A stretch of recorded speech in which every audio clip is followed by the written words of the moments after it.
we were up in the top balcony watching these bands, and behemoths start ripping the Bible. You know what I mean? Yeah. And literally, I was just watching the band, but I could see every band's eyes just turn towards me. Like I could feel their eyes just burning the side of my head. Like I'm supposed to jump down and start like fighting Nurgle. And I'm like, nah, dude, I'm enjoying all of it right now. Real quick before getting into today's episode, just wanted to shout out a few quick things. First of all, we have a Patreon. For as low as $1.50 a month, you can get early access to these episodes as well as your name in the credits. And with the $5 tier, you can gain access to member-only channels in our Discord server. Secondly, we have merch. 2 designs that we absolutely love. You can find those over at indiemerchstore.com. And last but not least, we do these podcast recordings live on Twitch. So if you want to be a part of the conversation, see these as they happen. We do those every single Wednesday at 7 p.m. EST. Yeah, that's it. Links to everything I just mentioned will be in the description, along with links to our Discord server and our other socials. That's it. That's all I got to plug. Enjoy the episode.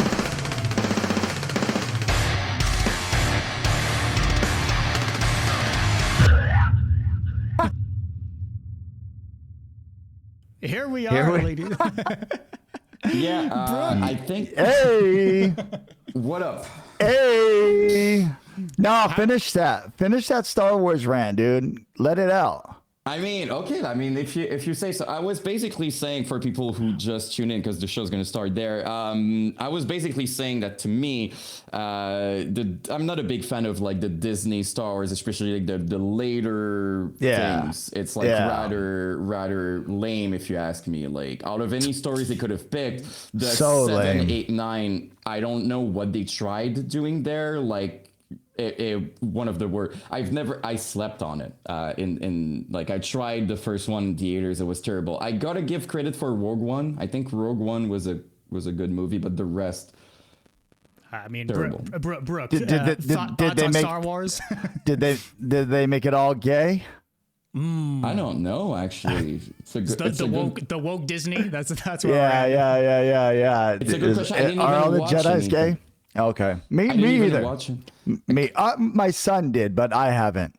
Dude, the Yeah, trailers were enough for me. I was like, what is that? You know what I mean? Like, Mandalorian, I think, is where. oh, That's the last thing I saw. Yeah. That first one. Was That first pretty good. season. Yeah, I thought so.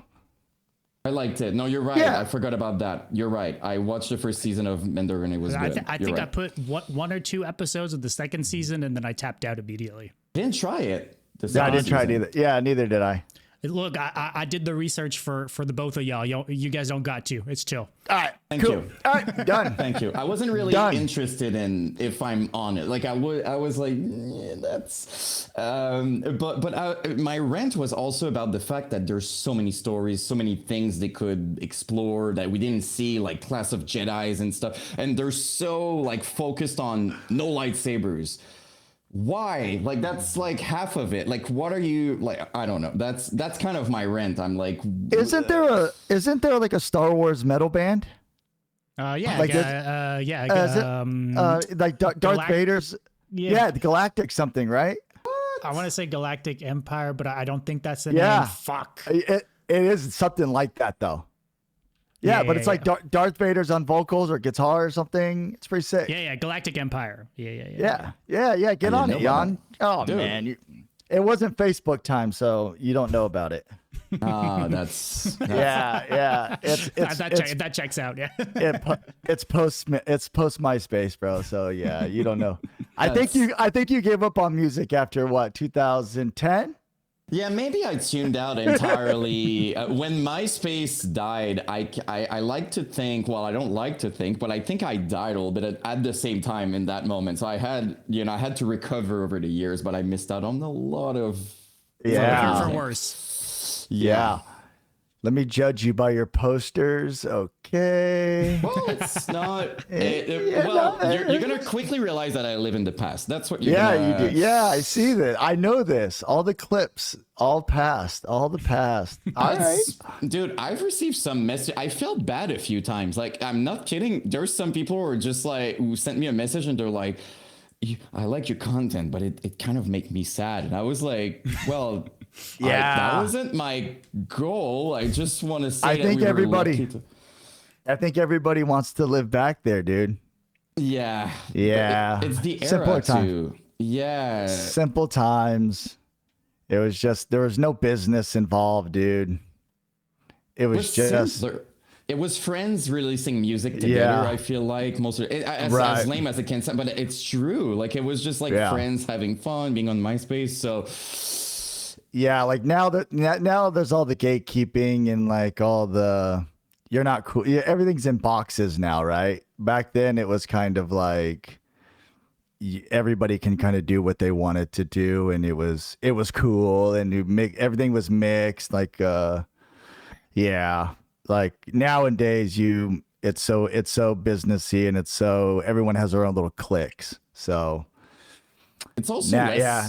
it's weird because it's more accessible, but at the same time, as like back then we had like demos being released on MySpace and people could talk about it and stuff. Nowadays it's like you start a band and you start pro, and it's like it's Yeah. there's this sort of thing, right? the standard of everything is just it's upping and up. Like right now, the new Varials, dude, I'm just like losing my mind. The mix on the new Varials record, bro. Have you heard it? I didn't. It's You did? fucking dope. You literally have never heard it. I don't think I did. I would Oh remember. my gosh. Who am I speaking to? I know. I missed out Who on am a I? lot of things. Dude, If you ask me Burials, bro. about stuff from 2006, I got you. If you ask me about it's new our stuff- look. It's our boy Skylar from who does Cell too. He sounds fucking phenomenal on the album too. Yeah, Okay. dude. It's a new standard of heavy, dude. It's a new standard of heavy. It's insane to me. You're Yeah, talking about dude. what just been released, because I'm looking yeah. like it's Yeah, like- written like 12 days ago or something. Yeah, no, yeah, like, dude, please. I'm gonna after put it in this- the background. No, I'm Yeah. in the background right now just so I can have a look at. Yeah, dude. Yeah, but Yeah. they go in a bunch of different directions on the album too, which I enjoy. Right, it's like the heavy parts are heavy as shit, but they're not Yeah. afraid to explore other avenues too. So yeah, it's a really entertaining record at the very Yeah, least. you for sure. Like you can turn it on from the beginning and then listen to the whole record. It's one of those. It's one of those. Yeah, there's no skips. And yeah, it's gonna love it too. It's got like the kind of shoegazy, kind of fucking old school Yeah, vibes to oh, certain you- bits. It's got Yes. Yan written all over it. Yeah, dude. Okay.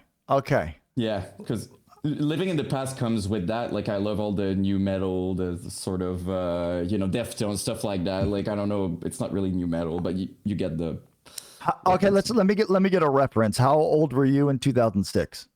Oh my god, I'm terrible with these things. I'm 34 now, so. Okay, so you were so you were 14? like 14, 14 yeah. around. I was about to say 50. I'm Oh, terrible. so Yeah. you're a young boy. Yeah, okay.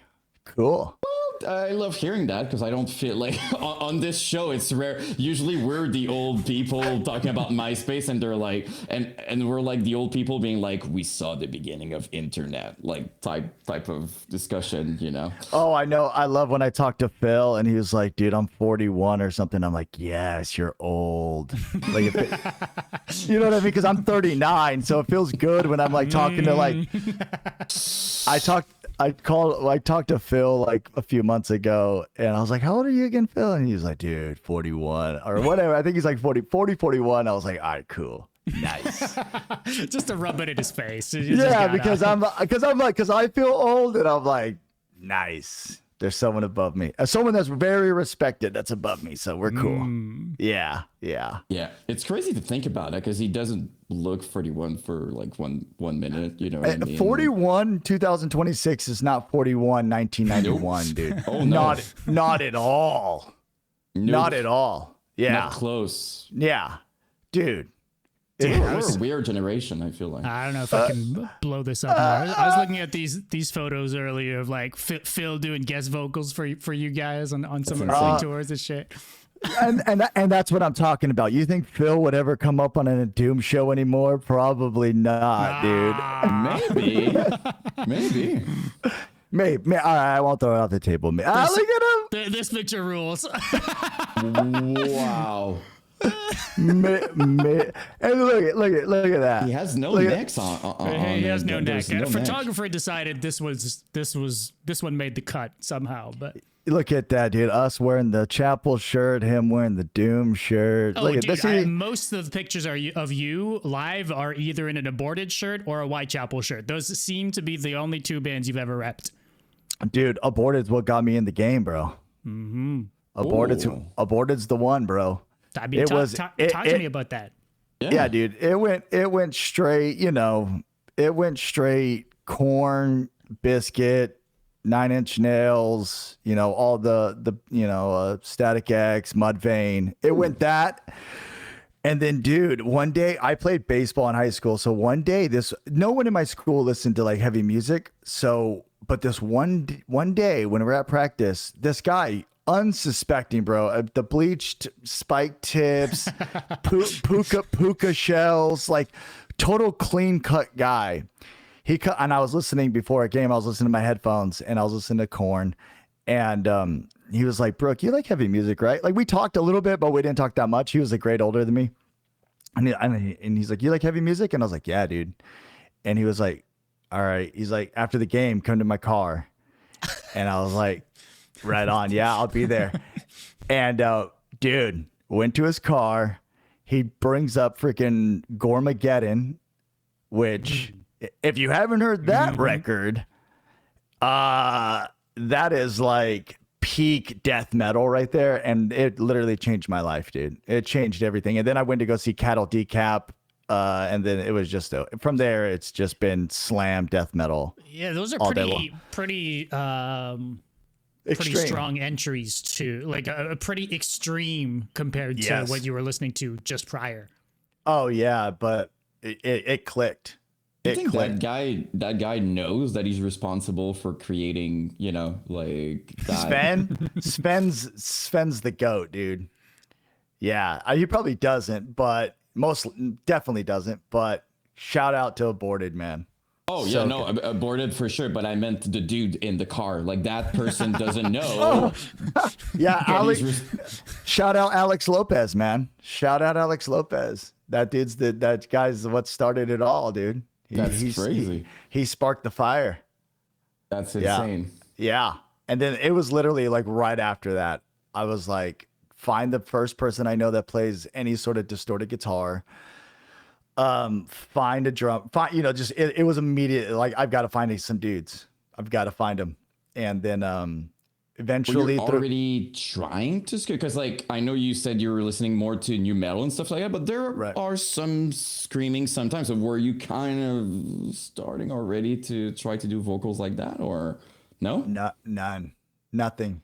I was like a poet, you know what I mean? I wrote in my notebook and I would write all like raps. Okay. Yeah, dude. And so I was writing, but I wasn't I never attempted to scream or anything. So all started kind of. It all started all at once, bro. Wow. There was no me doing Chelsea Grin YouTube videos to start my there was no one takes, there was nothing, dude. It was just like, I'm gonna start my own thing, and it was just right then and there. Yeah. And you did. And I did, dude. And my another buddy, when I started getting into death metal, he was into power violence. You know power violence? I don't even think I do.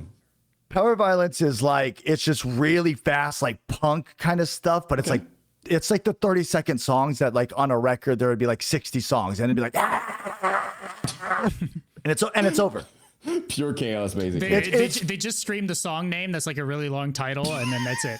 Yes, yeah. And that's what it was. But there was some guys that it was just so low, so it was like super gutturally for like 12 seconds, and it was done. And then the next song, and he was like, you need to do gutturals. So that's when I was like, all right, yeah, I already knew that, but yeah, that's when I was like, I started listening to those records. I started listening mostly like Fetus. Fetus was huge. Yeah, man. Suffo? Suffo for sure, but not until later. Suffocation's so heavy though, dude. Like later on after you know, Suffocation was probably a few years later, but then I really appreciate Suffocation now, dude.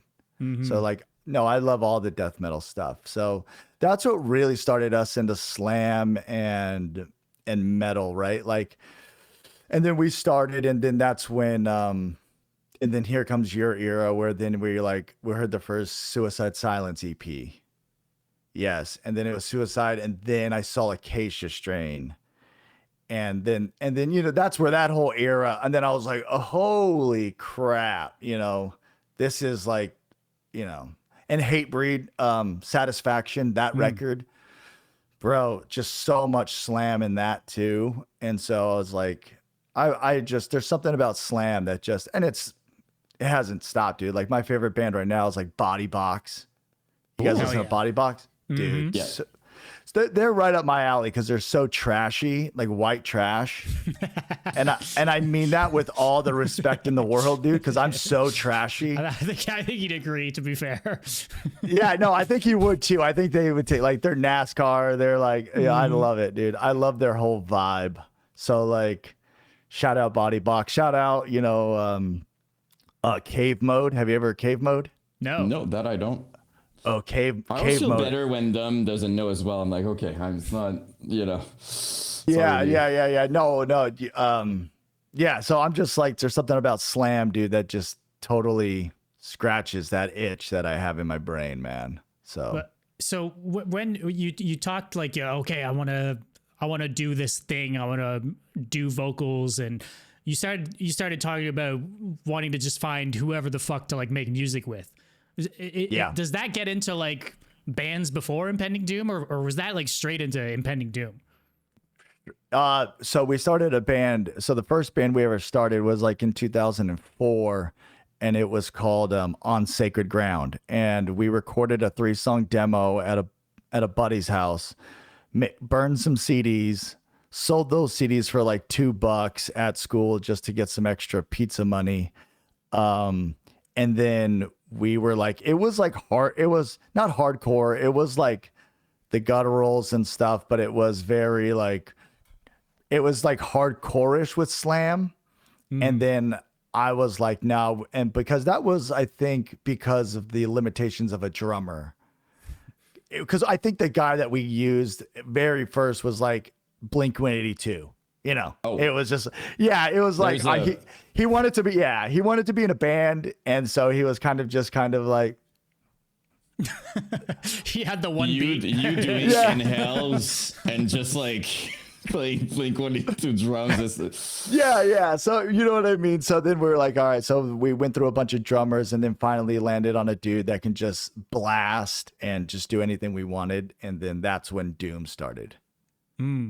Yeah, so then we were like, okay, we get new dudes, new name. And I mean, thank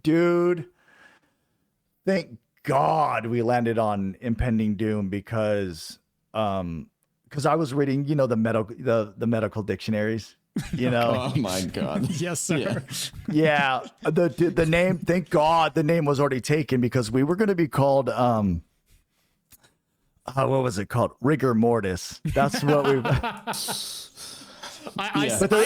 There's a font that comes to mind. Yeah, there's a band. There's a like that. It's, there's a band called Rigor Mortis, and and they have a font that's all metaled out and everything. So I was like, okay, and then one day I just came on the name Impending Doom. I didn't even know what impending meant for years, bro. I just like. I knew that it was sounds cool. I kind of had the idea of what it meant, but I was like, these two words just go together really well. And then eventually, I looked it up.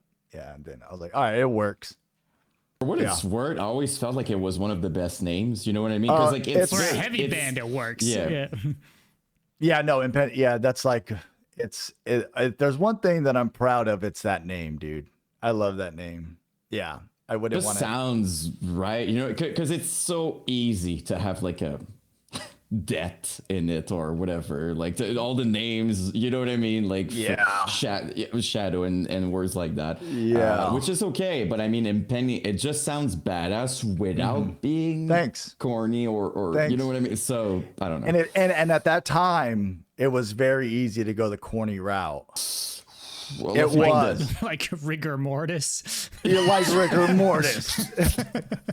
1,000%. Like blood or, death, kill, hate, anything. Yeah. Chelsea grin, anything like that,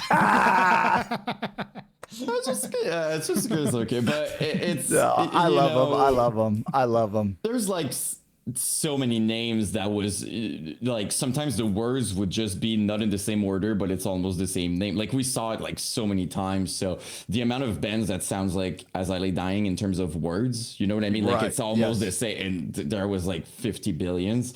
But Impending Doom, I remember the first time hearing it, just I didn't even hear it yet, and I was like, okay, what is? And that is how,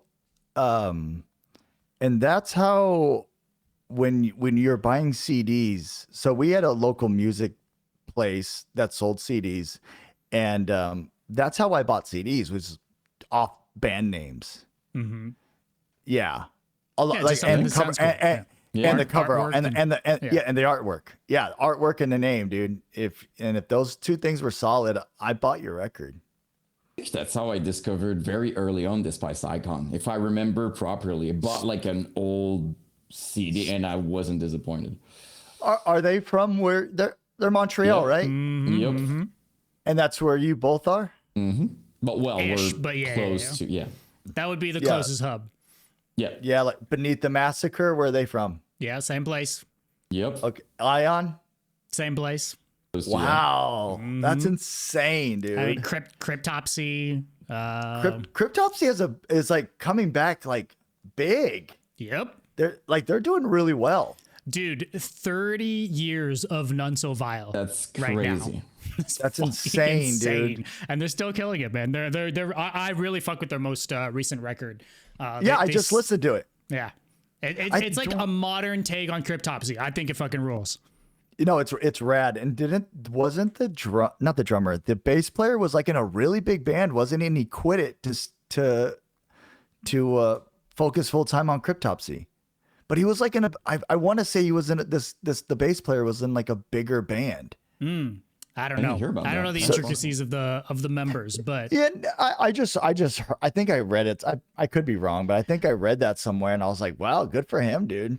I know their vocalist kind of put other things on hold. He had a podcast too that he was doing for a long time, super consistently, and he put that on pause to give a better go at Cryptopsy right now for like pushing out the album and touring more and stuff like that. So I think that's maybe like a general vibe in the camp for sure. But Yeah, I mean, so far it's been paying off evidently. So hey, shout out to the guy that brought up Circle of Dead Children. Like that is like power violence, death metal right there. Have you ever heard of Circle of Dead Children? Have you heard of them? That I'm true. I'm a visual person, so I would need to look it up. It's all that. That was the sort of stuff that when I was getting into heavy music, it was stuff like that. Cause like that was like the MySpace shit for the death metal, Right. Yeah, it was like Terminally Aborted Ghost. Yeah. It was there was so many good ones, dude. And that's where our influences came from, because there there was like Suicide started a little bit before us, but not enough to influence us. You know what I mean? Like when The Cleansing came out. When did The Cleansing come out? 2007? Yeah. Yeah, so it was just like like all these, like you got like that's just like what a lot of modern deathcore guys listen to, like Suicide Silence, Despise Icon, and it's just like all and great bands, but like those bands were influenced by those bands, like the Fetuses, the Circle of Dead Children, all those kinds of stuff. Well, as were you guys, as you were saying, even right? Suicide Silence, same thing, right? Like they were also influenced mostly by death metal. I'm curious to know, because you mentioned like Case Your Strain and bands like that. Like where did, like, I want to talk about breakdowns for just a bit, because you guys have, like some of the coolest fucking breakdowns. Do you remember how it came? Like you wanted, because you're talking about death metal and breakdowns. Sure, there's some sort of breakdowns, but it was a very deathcore thing to put like many breakdowns. You remember how it came about? Like you wanted did it come from you, or it's just like jamming and it was just like so early breakdowns were for us were yeah, I guess the record that had a good influence on breakdowns with us too was the first All Shall Perish record. ooh. Hate, Malice, Revenge. Mm-hmm. Dude, that vocalist was insane, man. He was so good. But like breakdowns for us were but like those bands do have breakdowns. Like Fetus, Yes. Termally. Yeah. So like that is where we got it from. And then eventually, like when Servant came around, that's when it became like more Acacia Strain. Then it got more into like, you know, your more standardized breakdowns that we hear today. But a big Car Bomb. So Car Bomb was the ultimate. Like that was That song is making a comeback in 2026. It's fucking wild. that was To the Hellfire. Yeah. If once Car Bomb, and it was so freaking awesome, dude. Quick story on that. In like 2000, I don't know, 2006, maybe 5, probably 2006. We got to open for Acacia Strain and Soylent Green. I think it was Soylent Green. We got to open for them at the showcase in our hometown, and great show, crushed it. And then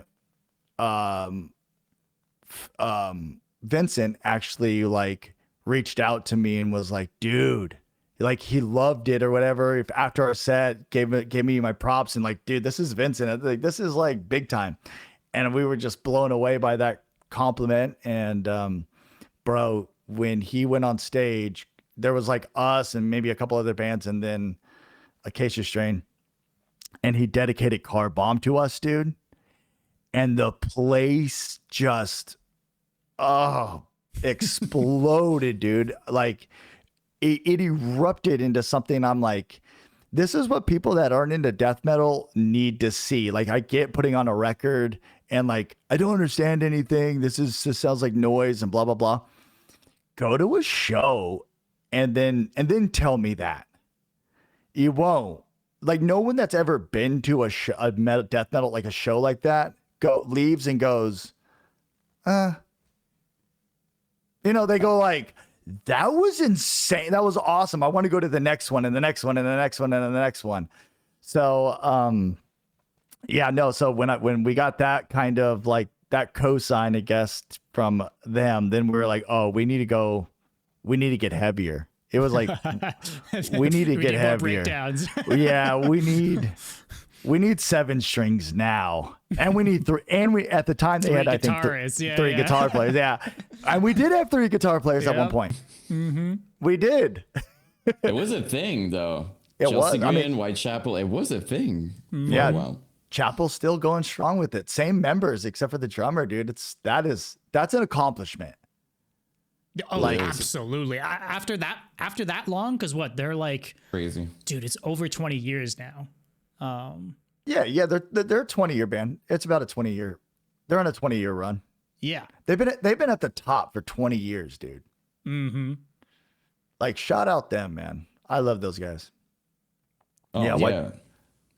Yeah, you guys toured a lot with them, especially early on. I was looking at like our first 2 tours. Both of us. And what I thought was funny with those flyers is that hardcore bands were the bands taking you guys out. It was like the Warriors and like Too Pure to Die, you know? Yeah, no. It went us, Chapel, another band, Too Pure to Die, and then eventually. The Warriors one, I think you guys were above Whitechapel.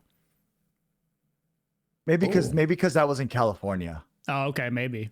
Yeah, that might have been a California thing. It's crazy. Yeah, there's just that's insane on some of these flyers where like Motionless in White is opening. And I'm like, in what world now, right? Jeez. Yeah, so but it got to the point where Whitechapel was picking up so much steam to where Whitechapel was they actually had to move Whitechapel up because people were leaving. Oh, like it's like straight during a tour. Yeah.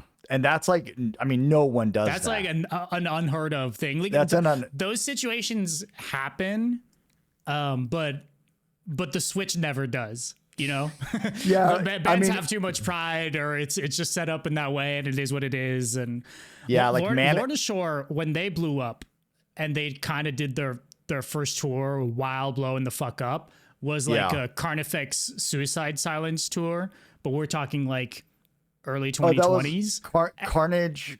Yeah, tour? the Chaos and Carnage. Yeah. And like, for sure. And I mean, ultimate amounts of respect for everyone else on the package, but like, people were for sure getting the fuck out after Lorna Shore. Like, they were by far the biggest thing on the bill, and they were like third from the top, you know? So yeah, dude, they were having their generational run, dude, and it was just like, you know, there's nothing you can do. You can't stop that, dude. Yeah. And it's just like, yeah, speaking of that generational run, we got booked before Lorna like took off. We agreed to a show where Doom at the top, Lorna Shore direct support. And this was like 2 years ago. And so they weren't Lorna at the time the show got booked. So like, I don't know when the show got booked, probably like 8 months in advance. And in that 8 months, Lorna went on that Chaos and Carnage tour or whatever. And now they were Lorna Shore. And we're about to play this show. It's sold out in Georgia. And they just got off like a tour. Like, I think this was like their last show. Like, they were like, this was like a one-off show type thing. Yes. And they were gonna go home right after. So I totally get their mindset at this situation. But we went up to them. We're like, bro, there's no pride here. You need to take over this show, dude. And they were like, nah, man, we got to get out of here. No, wait. You're saying Lorna Shore to the Hellfire has happened, and you guys headlined over them. Bro, in full swing. Like, I'm talking, this is probably like on TikTok, like has probably 100 million views. I'm talking like, this is like, it's their Lorna Shore at this moment. Oh, and my God. Yeah, dude. And we were like, oh God. And so, yeah, they played, people left, but not, I was like, oh, a good amount of people stayed, right? Like, it wasn't like 3 people or anything. It was like, but there was definitely some people that left, but I was like, yeah, it's a real thing, especially in this day and age where someone can just pop off in like a day. Yeah, like that President band. Yeah. Oh yeah, there's that. Yeah, true. And Sleep Token. I knew Sleep Token. I was early on Sleep Token, dude. Okay. I was like, I'm not even joking, 4,000 Spotify users when I started listening to Sleep Token. And I showed David, our bass player, I showed him and I was like, dude, this is coming. And he's like, no, this sounds like Dracula. And I was like, you're such an idiot. And then literally just, obviously they are what they are now, but like, yeah. Could you imagine if there was a tour booked and Sleep Token was, oh yeah.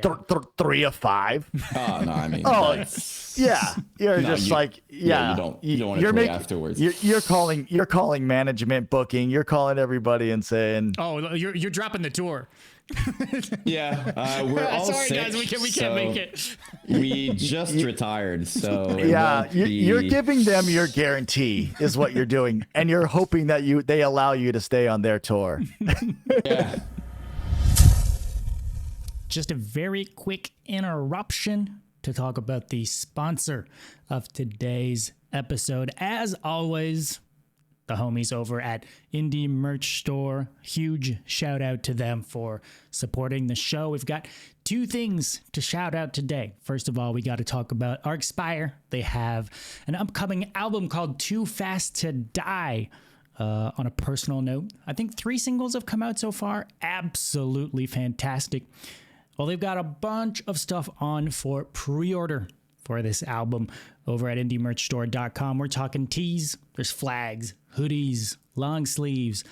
We got caps, limited vinyl, license plates, of all things, and of course CDs, all of that and more over at indiemerchstore.com. They've also got a North American tour coming up, the Long Roads Big Loads tour, featuring Crown Magnetar on Death and Mutilation Barbecue.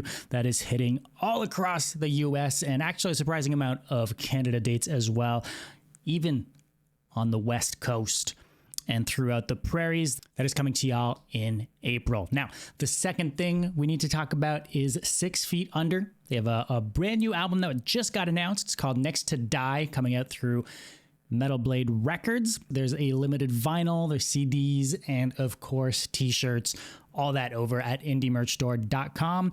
They also announced a tour with Cataclysm as well as Wormhole.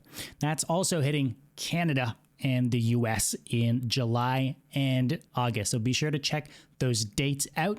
And as always, at Indie Merch Store, you can use code BRUTALITY at checkout to save 10% off of your entire order. Again, that's code BRUTALITY at checkout for 10% off. As always, a massive shout out to Indie Merch Store for sponsoring the show. Now back to the conversation. What do you think about that? Like, not to get too much on a tangent, but you're talking about Sleep Token. Why do you think, because they have a big amount of like hate and stuff. I know it's because they're popular, but do you think it's because people see them too much everywhere? Is that it? Because it seems pretty strong in terms of like, some people are dedicated to absolutely like shit on the band and stuff. It's pretty intense. Like, do you think it's just because we hear a lot about them all the time, or? It's the gatekeeping nowadays, man. It's just like, if you're not death metal, you're pop, right? Yeah, okay. And I think, we need something to hate. And no one's gonna care if you're hating on the band that no one knows about. True. Like, you gotta hate on the big guys. You gotta. True. It's like Slaughter gets hate and whatever. It's like even Kubla Khan gets hate. It's like, what in the world? These guys are I mean, you gotta. It's all that trolling. It's all, the shock. It's like, it's all those things. It's easy because they're gonna say so like it's easy. not real metal. Like Sleep Token, it's easy to say like they're trying to be heavy. They're not heavy. Like, it's just a way of being like, I listen to real heavy stuff, right? And you don't, type of right. It's and who cares? And that's exactly what it is. I was listening to their thing with their manager, and they came to the manager and said they wanted to do they want to be Sam Smith mixed with Meshuggah, and I was like. I mean, people were speculating Sam Smith as being the vocalist for a minute, so that kind of makes sense. Dude, I mean, it's spot on. It's spot on. It's just low hanging fruit. It's lazy. I mean, I do admit though, I do not like their newest record. I think they took out most of the things that made them appealing, which was like they were the previous record, they did riff a lot more, they were heavier a lot more, and this one they got too many like bells and pop, and I get it, that's probably what they're. Do you feel the same way about? For me, they're a 1 out of 2 albums band. Sundowning, goated. The second one I couldn't do. Third one, loved it. This one, can't do it. I feel they go like back and forth on these, I don't know, like you said, like the kind of stylistic changes. I think you got to in a band, dude. I think it's really cool that, like, because you're going to get, when you do the really poppy stuff, you are going to collect you're going to collect a lot of fans, right? You're going to get the people that are the middle of the road, don't like too much extreme, want to sing along to something, like the poppy stuff. But it's also cool because then you can come right back with the heavy stuff, and it makes the heavy stuff like like it makes those fans that loved him before, they come back even stronger. And I think that's one of the, it's like I was watching a Trent Reznor interview, and he went on tour with David Bowie, and David Bowie was like, "You're gonna steal the show," because this was a young Nine Inch Nails, and it was like, "You're gonna steal the show because I'm gonna play a bunch of songs that these people do not want to hear," and it just felt like he had to whatever it was, that record, he had to promote it, he had to do something. It's like you get the hate and then you come back. It's a the push music. and pull, yeah. It is a push and pull type deal, dude. Yeah, no, I think you're right. And for Sleep Token, personally, I think you're right. I think it did make them stand out more the way they started, as opposed to like right now, they fully went into the vibey, like theatrical just kind of act, which is completely fine. I vibe with it because I love He Knows, like I love that sort of like just vibey. I love like the Ben Him, like I don't know if you know, like I love that sort of stuff. Him, like H high. Oh, him. Yeah, the Ben Bellicose or whatever. I love, like it's like one of my favorite thing, and I keep like I punish them all the time with talking about it, but so for me, these kinds of vibey things, I like it, but I do understand if you start, I think it's the moment you start quote unquote a bit heavy and then you're not, it's of course people are, because it feels like you're leaving out your roots, and you're abandoning you're abandoning the people that they loved you, and so many people put so much emotional weight and baggage on a band, right? Yes. Where it's just like it becomes their identity. Yes. So a band becomes your identity, and then all of a sudden they turn into this other thing. Then you're like, you feel so betrayed. Yeah. Right? Like if Terror started sounding like some, pop punk, and it was like, oh my God. You know what I mean? They would like, get death threats maybe. Like I'm not even kidding. I'm not even kidding. Like I'm for sure. If Terror did not come out as Terror, it would not, like they would they would, oh my gosh. But there's some bands that maybe have more leeway with that than others. And look, I fully bring me the Horizon. Oh yeah, absolutely. It's a good example. They're the best example of that whole that trajectory. That is like, they are the textbook, Bad Omens, I think they were always, they had a few heavy outliers, but I think they were, I take that back. Early stuff had some heavier stuff. It was definitely less pop, but still, I mean, what they're known for has always been the poppy stuff. Sure. But I don't. Yeah, exactly. So because I don't see Bad Omens get any hate. Do they get hate? The only hate is because they're super popular. They're everywhere, and it's like, you know what I mean. But I haven't seen anything. But you see, that's why I find these sorts of conversations always kind of funny, because it's, dude, we're in such bubbles, dude, right? Like we're like, I'm in this fucking deathcore bubble here, so right. I don't really hear about anything about fucking Bad Omens, because that's just not. I just don't hear anything about Bad Omens, really, because it's not my world, right? Like it's like a weird. But you hear like the Slaughter for sure. Way more. And it doesn't mean there's more hate for Slaughter. It just means that's what I get fed, Right. It's true. What's the hate from them? For them, it's more of a controversy. Vocalist, not good guy. I think he's awesome. Kind of thing. I wouldn't say it's the I music. think he's awesome. Well, some people just hate on the music because it's like, it's got that new metal vibe. It's whatever, a lot of their stuff is it's a shtick. Let's be real. It's we're Russian. I'm fighting bears. Whether that's authentic or not, like it's like there's a thing there, right? There's a bit of an act going on, but yeah. But people are gonna find shit to talk about, no matter what, right? True. And that's the era we're in, right? Yeah. Like MySpace times 2006, 2008, 2009, there was like, the shtick was attack, crunkcore, emo. I don't even know what the heck you call all those guys, but like that whole that crapcore, like that was the whole scene. That had like that was like the emo. It was like emo death metal, But now it's like you got these like Guar type figures, right? Where now everybody has to be this, you have to have this whole lore around you to like to stand out. Yeah. But I But think that's like at a big level, I think, maybe like if we're talking mainstream and stuff, but you know, we don't really see that in like any of the underground scene when it comes to deathcore, death metal, or any of these things, right? I think it's just like, I think for mainstream, especially if we're talking about music that's maybe typically more like inaccessible, I'd agree. It probably takes like an extra thing, like another wow factor for people to kind of latch on, or maybe makes it more like easier for people to latch on to something outside of the music. And then by proxy, they'll maybe be attached to the music a bit more easily if they're not used to it. But yeah, these are all like festival bands, you know, they'll play on whatever fucking bill. Like Slaughter to Prevail is like a deathcore band by all means, but like you could put those guys, dude, they were touring with Manson.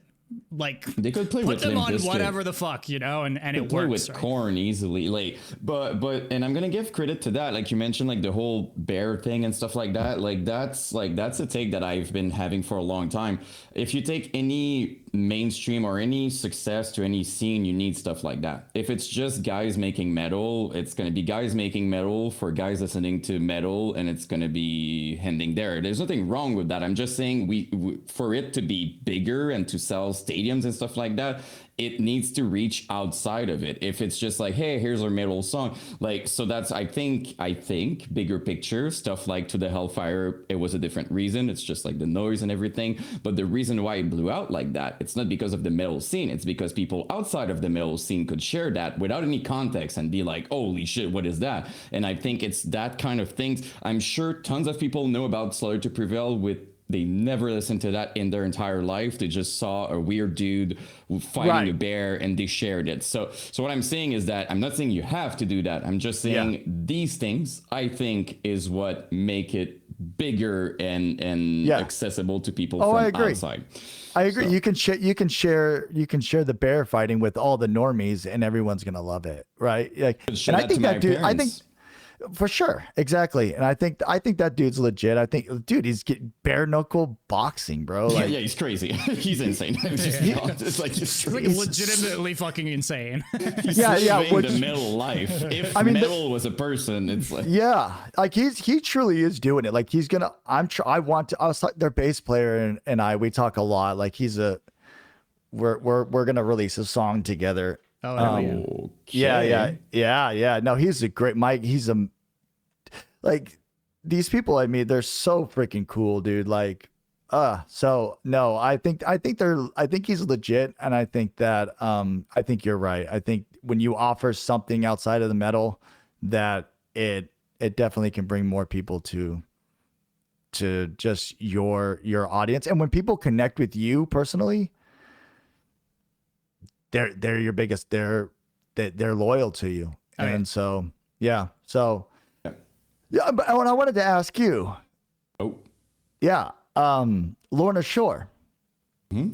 They had two. Like Tom's amazing, and so I know that other guy has some controversy with him or whatever. But look, deathcore vocalist, man. but all right, all the controversy crap aside. Monster vocalist. We'll never deny that. We'll never deny that. Some of the best vocals I've ever heard in my entire life. Right. So I'm like, how is it? Was it literally just that? Like, what I'm asking is like, why were they a 2 of 5, 3 of 5, and then with those vocalists, which are like on equal par, like Will's obviously amazing. But like those guys are amazing too. Like, what was it? Literally, like they had the same sound. They were like the symphonic black deathcore band. Was it? From what I could see, and I saw that you talked to Austin. And was that ever brought up? A little, kind of, not really, but a little bit.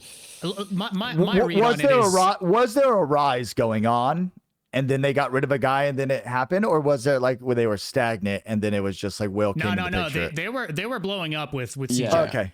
Yeah. They were blowing up with CJ, and if anything, look, no press is bad press type of thing. Like them, the whole story around CJ getting out of the band probably gave them more eyes, if anything, than before. Okay. Not to, like, obviously To the Hellfire is what ultimately made the thing go crazy. But they were definitely like of the kind of bigger bands at that point. And let's be real too, though.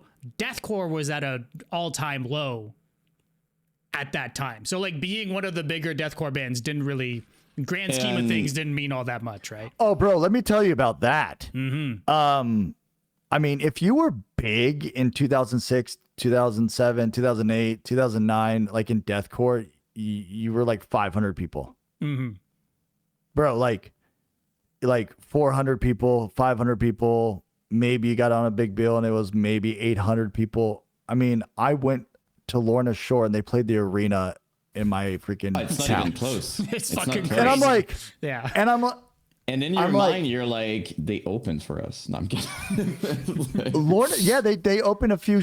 No, but before that, they opened a few shows or one or two or whatever in Austin, like a couple years prior to that. It was like a band, Lorna, I think like King 810, some other band, and then Doom or something like that. We headlined, or I think it was something like that in Austin. And I got to talk to, I think, the drummer for a second. But it's insane just how big the scene has gotten, dude. It's twice as big. We keep saying it. It's bigger than ever. Whether you want to admit it, it's way bigger now than it. Because biggest bands at the time, or let's say like Suicide Silence, Whitechapel. Yeah. I think that's fair to say, right? Like what kind of cap venues were they playing in like 2010? Festivals aside, for example. Festivals aside, like- festivals aside, it was like 500 cap. Crazy. There's like fucking 10,000 seats daily. Yeah. We're That sitting Lorna's down doing now. Like, kind of it's thing. It's like, fucking crazy. what is happening? And dude, and mind you, those were $12 tickets. Yeah. yeah. Bro. And then $10 t-shirts. And $10 t-shirts. Try finding that. Yeah. Yeah, well, try making money more than anything else. That's more the question. Yeah, exactly. But to answer your question, because I agree with Dom with what you said for like Lorna, I do want to shout out. You mentioned like the Tom era. I think it's being overlooked. We keep talking about the Maleficium EP. I think it was absolutely amazing, and I don't think the reason is just like they kind of had a moment with Godmaker, kind of, but it was never like that sort of, and then he joined Chelsea Green. I think that's what happened. It's not because he did anything wrong, it's just they didn't have like a big enough moment at that time. And I do want to add, like, the CJ thing is also because he had a moment prior to that. Cesspool of Ignorance, when that thing came out, like early Signs of the Swarm, there was a kind of a moment at that time. So he was Wait. He was in Signs of the Swarm? Yeah. He was. Yeah. He was. Before David, yeah. Oh, I didn't know that. Yeah. And so what happened? It was a whole switcheroo of vocalists. Yeah. Because it was like, so what, you had Tom leave for Chelsea Grin. Yes. So CJ from Signs of the Swarm joined Lorna. Yes. And David joined Signs of the Swarm. Sign of the Swarm, kind of all in this like similar, like close in like a matter of like a month. That was so gone. that was pretty crazy. And what I think what happened with Lorna is there was like CJ with like the Sign of the Swarm hype and him and stuff like that coming in Lorna, and Lorna also kind of was on the to get it just kind of like was all together. And where did David come from? I think he was like local to them, homie in other like bands in town, and then he just happened to be the I made guy an that entire joined. video about it and I forgot. But yeah, no, you're right. So it was Just kind of out of the blue, huh? Wow.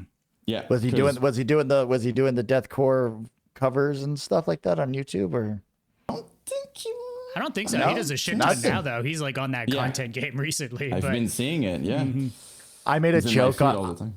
I made a joke on his page, and I don't think he got it. And I think I pissed him off. Yeah. What was the joke? Well, I mean, his vocals are insane, right? And so I was like, yeah, do it without the AI now. and something stupid, right? Like so dumb. And like thinking like, haha, Brooke funny. Reeves is saying that to you on your page. Yeah. I was just something so stupid, right? And he was like, it's not. And I was like, okay. And then I was like, he's like, it's not. And then I was like, yeah, dude, you're not that guy, pal. You're not that guy. Did you know that? Do you know that guy?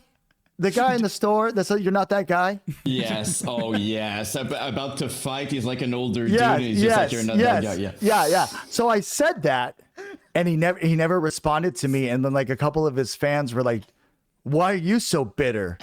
And I'm like, "Dude, Oh my I was like, God. it's a only joke." funny because it's you. Because Yeah, it'd be yeah. anyone else, it'd be like it's just a random fucking hater. But Well, coming yeah, from you makes this fucking It's funny as amazing. shit. It's Yeah, amazing. maybe because I think I'm so serious or something. I'll take like Deathcore so serious. Maybe they're like, maybe he was like, because he It's doesn't. one of- We don't know each other, so he doesn't know. I'm constantly joking. And it sucks. on my page. You left a comment on one of our things not too long ago. I couldn't find it again. I couldn't figure out where. No, I deleted it because no one liked it. Oh no! Please do that. Please roast me on my page anytime. No, you it was can, the kid. please. It was the little kid, right? It was that little kid. He named his top deathcore vocalist. And he said it was like Mitch, Phil, Will. And I was like, oh, God, what a boring take from this 12-year-old. No, you said it was a 12-year-old take, but he is 13. So I thought that was fucking hilarious. So, so I'm roasting David and 13-year-olds now. That's what I do. Oh, it's amazing. But there was the one I actually wanted to get to wasn't even that. Oh. You left something about coming onto the show, so you can tell the real story about who invented deathcore. Oh, that's a big one. Oh yeah, you guys were going on like the whole Despised. You guys were going on the whole the suicide and all that. Mm-hmm. What's your take? Oh no, I think it's Acacia. I think first off I think it's Blood Has Been Shed. Okay. Do you guys know who Blood Has Been Shed is? Yep. Because Blood Has Been Shed is the one that I think that really inspired Acacia Strain. And I think everyone got on that like inverted breakdown thing when it came the 100. Yeah, that was I mean, no one can. It's like Meshuggah, right? Like you can try your hardest to emulate Meshuggah, and everybody does, and no one can do it. Acacia Strain is one of those bands too, you know, like Emir came out like pretty much, you know, and they did it, they killed it. But I think for me personally, I think it was the over art, like, yeah, you could say Joffrey Cowboy, but like Joffrey Cowboy didn't have that EP had its run and then it died out. Like Acacia Strain is still crushing, and like car 3750, dude, is they are. I mean, it's deathcore, it's death metal with hardcore, and that is Acacia Strain. It's like just that funny because everybody know what talked you're gonna about because everybody's talking about Acacia, and on my channel, like I make videos about like bands, and people are like slamming me like, please make a video about like, Acacia. And the funny thing is, I don't like that you don't do that. It pisses me off, honestly. So you're commenting since the beginning on multiple accounts that you created just to rope me on. Okay, that I have 7 accounts that it's just me. It's just you since the beginning. Okay, perfect. Yeah, at Wally Warbanger is me as well. Okay, perfect. I'll keep that on. But it's, you know, and my favorite thing is that like I'm always gonna remember that I was making like top like vocalists, deathcore vocalists and stuff like that, and I was tagging people, and I remember Vincent's just de-tagging. They don't want to be associated with deathcore at all, I think. It's kind of like Deftones and new metal, right? Like Deftones doesn't want to be new metal. Yeah, I think deathcore has the tag that those bands have with new metal. Like Slipknot's like, we're just a heavy metal band.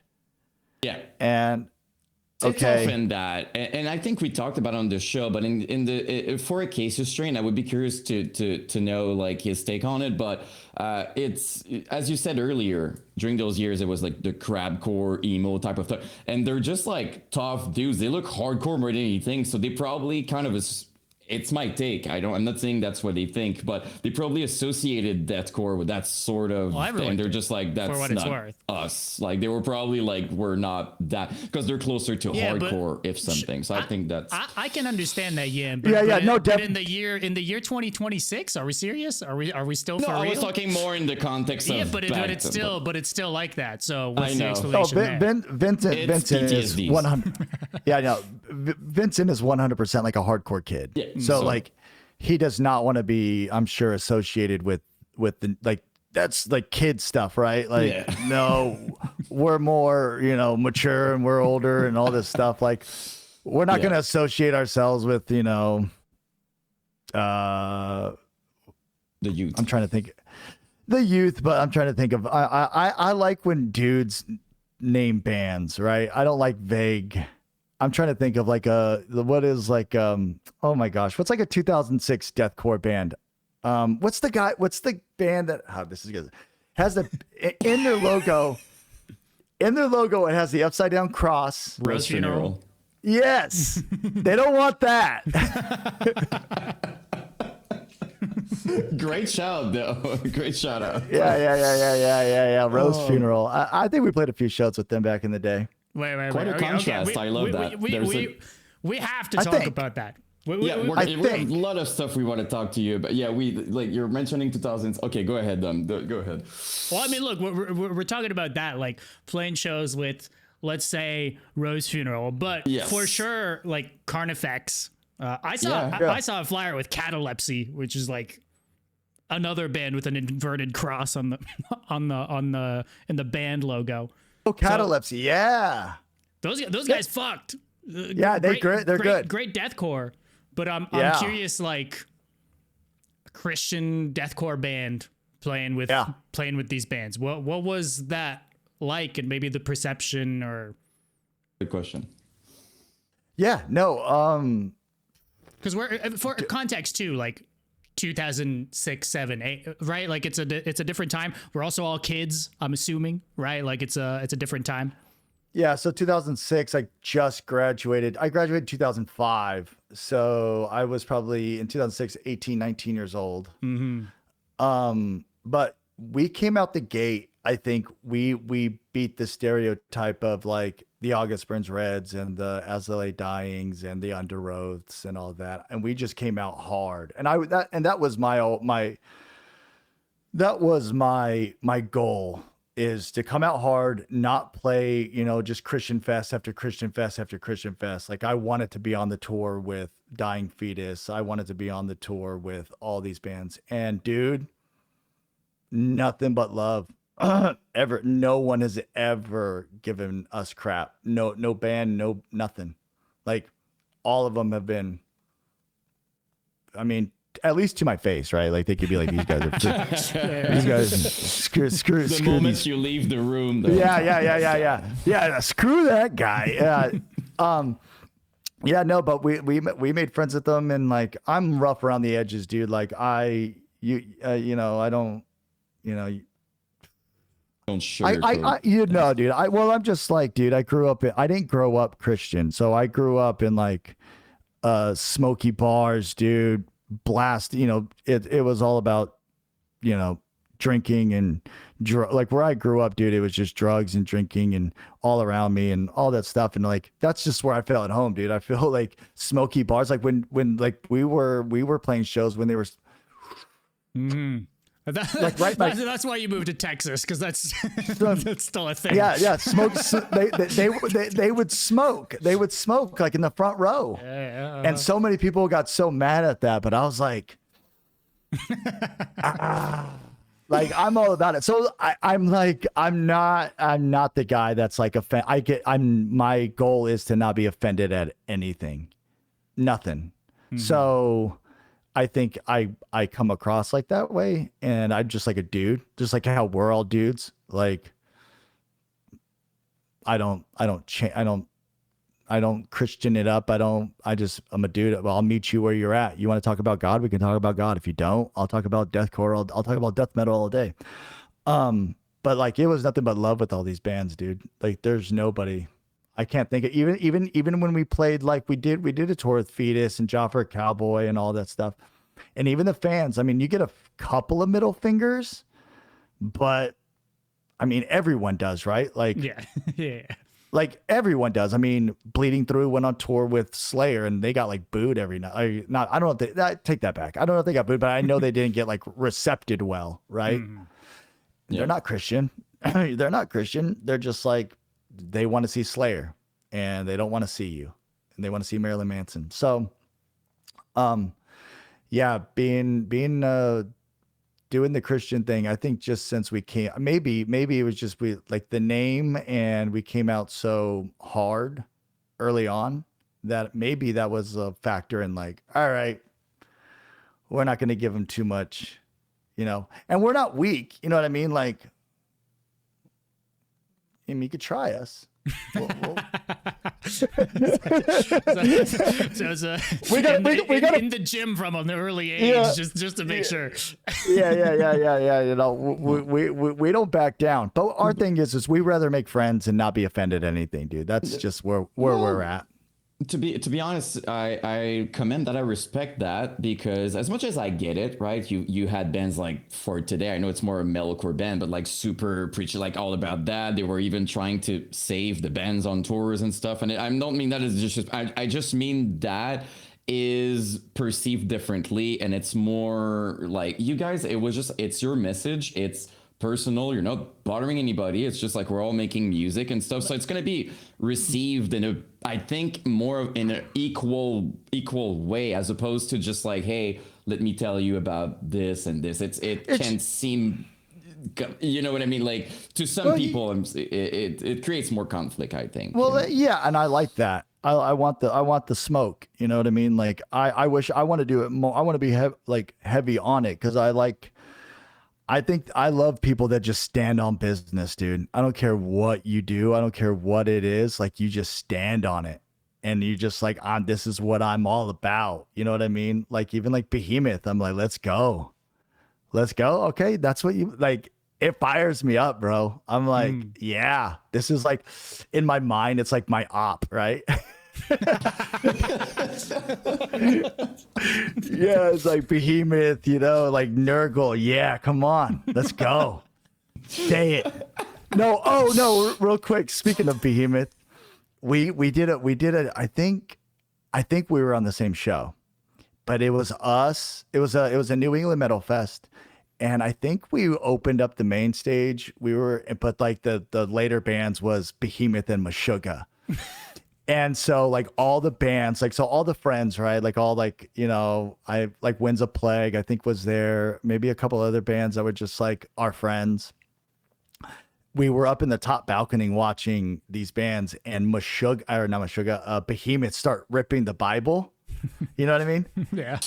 And literally, I was just watching the band, but I could see every band's eyes just turn towards me. Like I could feel their eyes just burning the side of my head. Like I'm supposed to jump down and start like fighting Nurgle. And I'm like, nah, dude, I'm enjoying all of it right now. You know what I mean? I'm like, this is like, do I, you know, do I approve? You do that? Maybe not. Do I approve? Yeah. Do I approve of it? No, but like, dude's going to do what he's going to do. You know what I mean? Like, I can't just, I mean, in this scene, if I did that, I would just be pissed off the entire time. Right. So it's just like, and I know that these dudes probably go to Bed Bath and Beyond with their wives on Saturdays. And it's like, you know what I mean? Plays with their kids and, you know, they have their own little band fights. Like, you know, you're not satanic enough. What do you mean I'm not satanic enough? You're not satanic enough, man. You know, so it's just like, I know they have their own internal thing. So it's just like, they're just dudes at the end of the day. Take off the makeup, take out the instruments, and they're just dudes. Most of these guys, it's not that deep to me. You know what I mean? If they wanted to talk to me about it, I would obviously talk to them about it. Like, I have no problem with that. Yeah, I was watching like a few interviews, with you back in the days, and when people talk to you about these things, you're clearly enjoying it. You love talking about that. But I think I see it as a place of equality. You just always respected that people have other messages or other things. You didn't feel threatened by it or the urge, and I think that's respectable. But on the other side, the thing I want to say that I think was cool is Impending Doom was as heavy, if not heavier, than most deathcore back then. And I know you were listening to a lot of different bands, Christian or not, but some Christians, it's like they only listen to Christian music. But Right. you gave them, I think it's an important thing to mention, because you gave them a real proper deathcore heavy band to listen to. And I think it's still has an impact to a lot of people, because I'm sure some people, you were the deathcore band they were listening, like you with Blood Comes Cleansing, and that's kind of it, we didn't have Right. metalcore was full of. Yeah. Look at the example you gave. You said August Burns Red, you said the Divorce Preda, stuff like Underoath, whatever, but in the deathcore scene, Yeah. you guys, that's kind of it. So you still I don't know Yeah. if it's something you thought about back then, or maybe people came to you and told. I just told you. love the yeah, no, appreciate it. Yeah, no, I am so grateful that we could be a band that, gives a little bit of a different a big difference in our content and what we say. It's like I always say it's like family friendly deathcore. Um uh so I like because I've Rated all G. I yeah, rated G, right? And so I PG-13, always let's call it. and I always thought that I never wanted to be the guy that like 10 years, like I read a record and then I'm always thinking of ahead. So I never wanted to be the guy 10 years from 2016 or 2006. And I'm like, God, did I really write about killing a girl or like, you know what I mean? All this stuff, like would I cringe at it? And so that's me personally. So I always have that in mind, like the future in mind. So, and I was like, at that time, obviously I didn't have any kids, but now I have two. But I always thought like, man, if I have kids, I want them to listen to something like, I don't want the same. And dude, honestly, my personality is I don't like going with the status quo. Like if like even with the guys, they get annoyed at me because I'm just like, if it sounds too similar or too familiar, and I don't get like a little bit like nervous about it, about putting a mute song out, I'm like, even lyrically or whatever, I'm just like, it doesn't hit for me. And so I never want it to be just another, hate band. Um, that's just me personally. I didn't want to go that route. So I was like, and again, like I said, like there was like, I grew up in a big gang. Like I was the only white boy. Like I grew up in all like Mexican neighborhood, and shout out the Vadio, man. Shout out our lands, Riverside, man. That's where we grew up, and good times. But like it was bad. Like when you grow up in a place where like it's bad and like the environment is all bad, you kind of like I wanted something better for myself. So I was like, I'm gonna try this church thing out. You know what I mean? And then I was going to church, but then I would party on the next, it's your typical get so slammed out drunk Saturday. And then you're like, oh God, I feel like a piece of crap. So I'm gonna stumble into this church smelling like freaking whiskey. And then eventually I was just like, I'm gonna go full fledged in this. And then that's like the church thing and the death metal thing, like just like, and it just came together for me. Yeah. So, yeah, so I was like, I'm gonna go this route. And I want to speak on God and the conflict of man and all that stuff. So yeah, like, I'm glad that years, because at the time there was no deathcore, there was nothing like that. It was just kind of like there's Cattle Teacup, Dying Fetus, and all those bands, Yeah. and then it's like there's nothing else really. there you couldn't really find other music, right? Unless you went to your local CD store and found. It wasn't like Spotify, right? Where you can go like, sounds like this. Because I go deep on Spotify now. Well, now I'm all YouTube music, but I just go like, okay, this slam band. What's another slam band? And I go down the rabbit hole on slam bands and death metal bands. But yeah, man. So I'm glad I did not know that we literally started thinking we're going to play local shows and never tour, never do anything other than like nowadays, everybody starts off like, I'm going to be in the biggest band. I'm going to be in a big band. I'm going to be in a big band. And I'm going to tour with, my first tour is going to be with Lorna, or it's going to be a Whitechapel. It's going to be something like that. And it's like a business, it's like from the get go nowadays, it's like a business. And back then it was just like for the love of the game. You know what I mean? So, I'd love, sorry to jump in here, but I do think that would be like a cool kind of segue to maybe, cause look, we are absolute nerds here. okay. Oh yeah.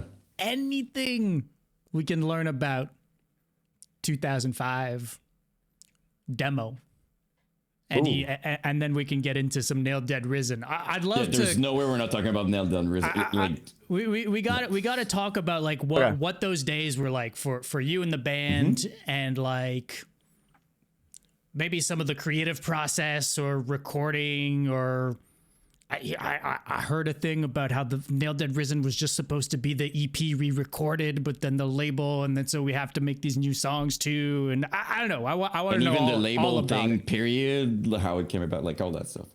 Okay. So yeah, so we had that first band called On Sacred Ground, and then we switched up a few members. So then we're like, all right, we're a different band now. So let's come up with a different name. And then that's when Impending Doom came out. And then we were like, we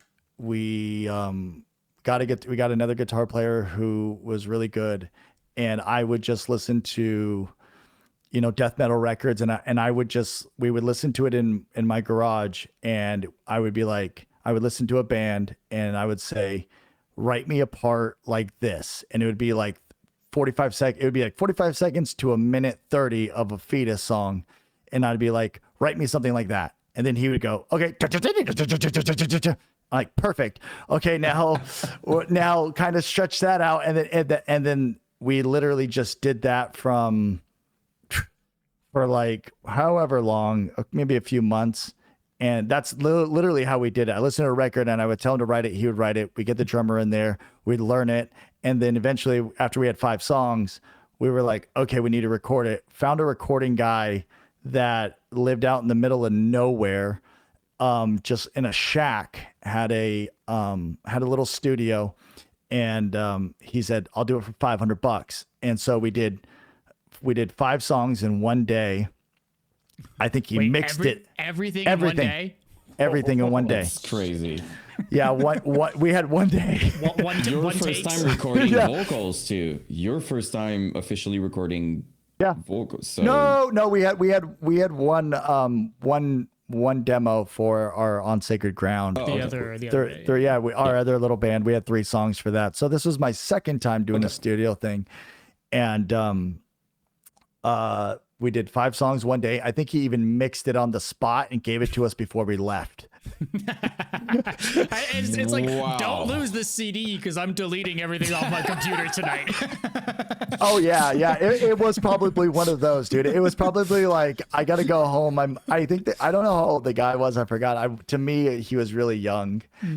But it was probably like, stupid little band. Here, I'll record you. It probably was that, like, yeah, I'm deleting this, bro. So here you go. Like, take it. And so we got it, and we were like so stoked to put it on MySpace. And then in 2008, he's telling all his friends, I recorded Impending Doom. Everybody's like, maybe. Yeah, right. Yeah, right. Maybe for $500 in a just a shack in the middle of nowhere, dude. It literally was on a dirt road in a shack. And so we did that, and then we got offered to play. We did a skate park as our first show on Halloween, and did pretty well, like for a skate park.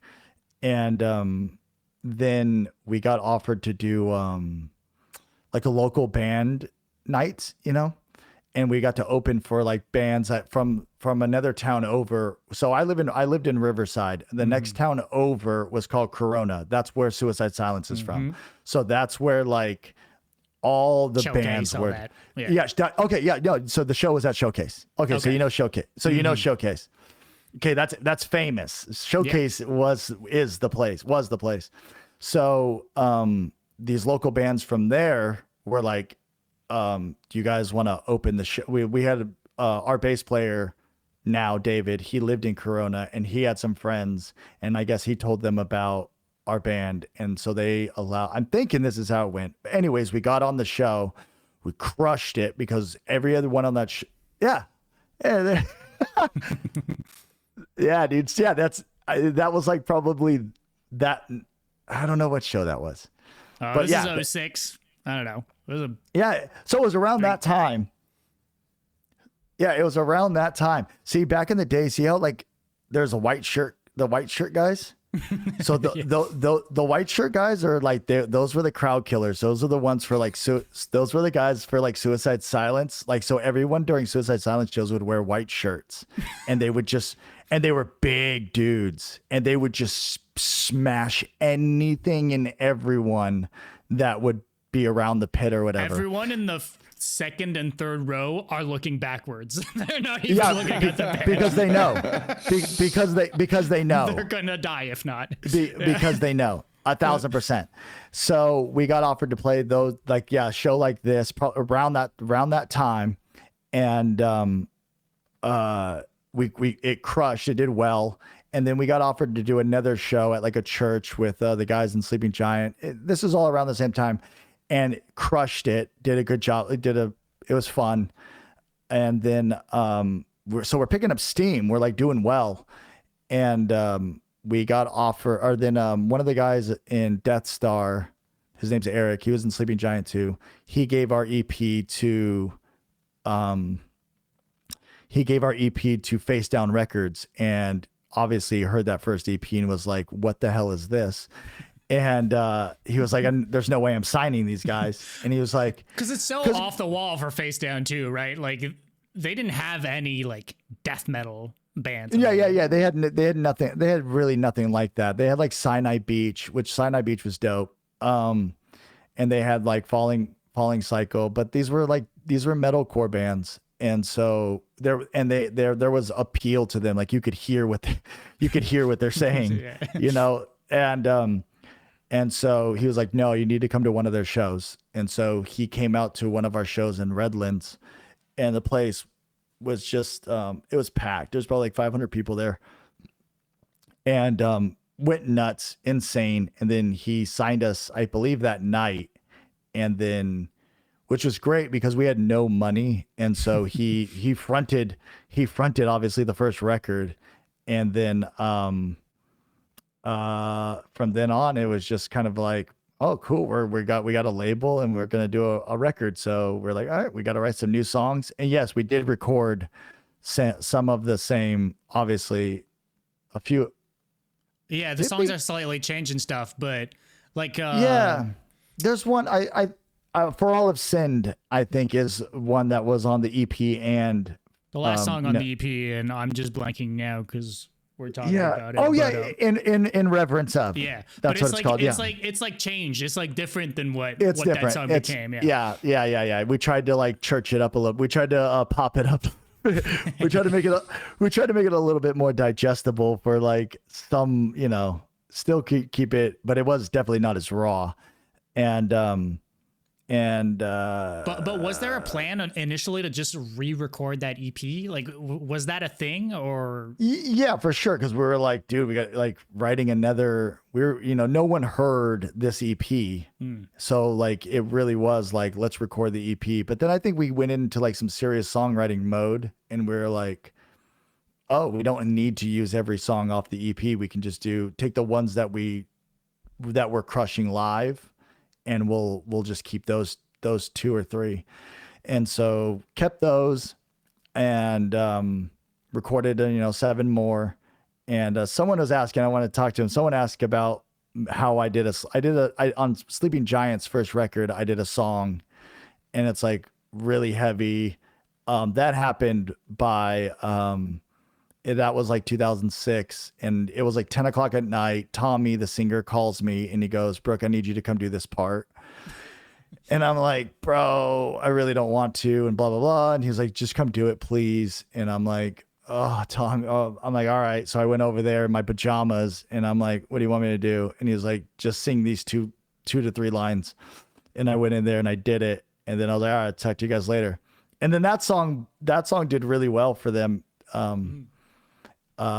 So that's how that came about. It's just like a random, it was not, and that's how that guy is. It's very much like, "Hey, I need you to do something today." And so, and I've been on like all their records. So, that's typically how that works out. But yeah, so we re-recorded like a few songs that we thought would do well. And then we recorded a whole new thing. And touring was, we did with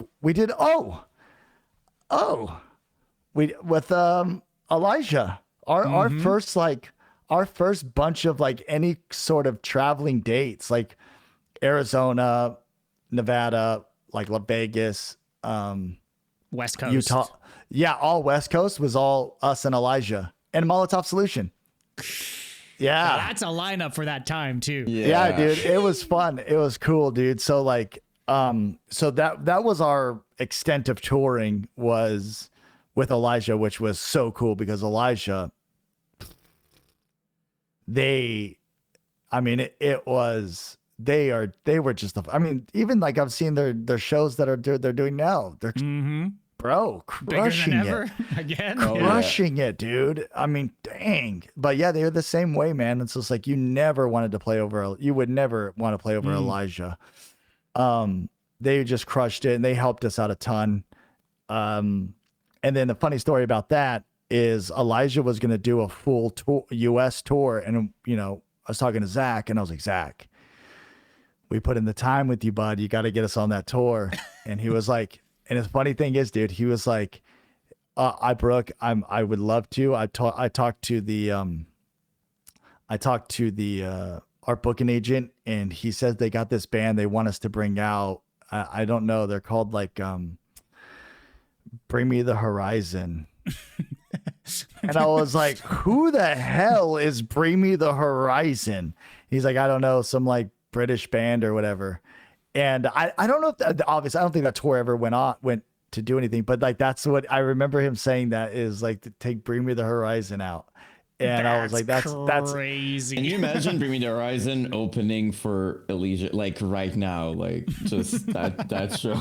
It's just insane, right? So it's just crazy how like 20 years have passed and like obviously what they've become. Same thing with like Chelsea Grin, right? Like they were opening for us a bunch of times, and then all of a sudden they just boom, they just took off. So anyways, we didn't get that tour, and then someone, I don't know who brought it about, but it was I was talking to, and then eventually as the time passed on, like not too much longer, I started talking to Phil on AIM.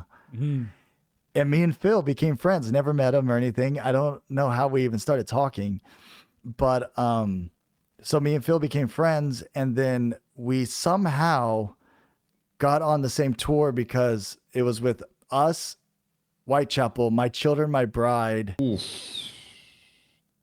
another band. I'm blanking on the band. My Children was so sick, by the way. Just This was like because he was a MySpace. Like he had like 150,000, 200,000 followers on MySpace, which was insane. And so we eventually, I think that was our first US tour, was that. And then we were like, and then towards the end of that, we're like, "Oh, cool, that was fun. We'll never get offered anything a tour again." together again. Yeah. Well, no. We just thought we're never gonna tour again. Oh, like we just thought like I was like super confident in the band. Okay. You just didn't know. Yeah. At that time you just didn't know, right? Like you didn't know your metric. I'm starting to understand the band name. Sorry.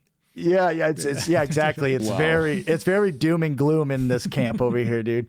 And so you didn't know your metrics. You didn't know if like anybody like, oh, shows are doing really well. Like nowadays, like people look at your Spotify, right? Like there's metrics to measure you by, like, oh, the band has this many followers on this. Oh, they get this many views on YouTube. There was nothing really to go by that. I guess MySpace had a counter on it, didn't it? Yeah. MySpace Plays was MySpace profile views. Kind of that, but even back then, I mean, ticket sales were always kind of.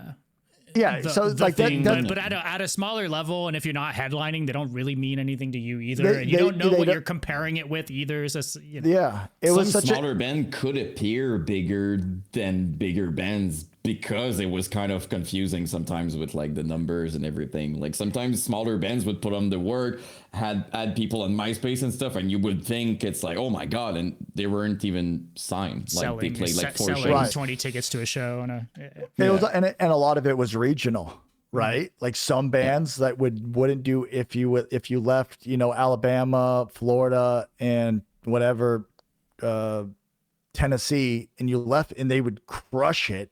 And then you would go to New York and no one would know them, right? And that's kind of how it was. And it's still kind of obviously the same. There's like hometown stuff, but like it was drastic back then, I think. Like, well, the big scenes, right? You're talking like Riverside, Corona, like these scenes were popping the fuck off. I'm assuming even for you guys were clearly not pulling showcase numbers. No. You know, in 16 hours away from home. There's no way, right?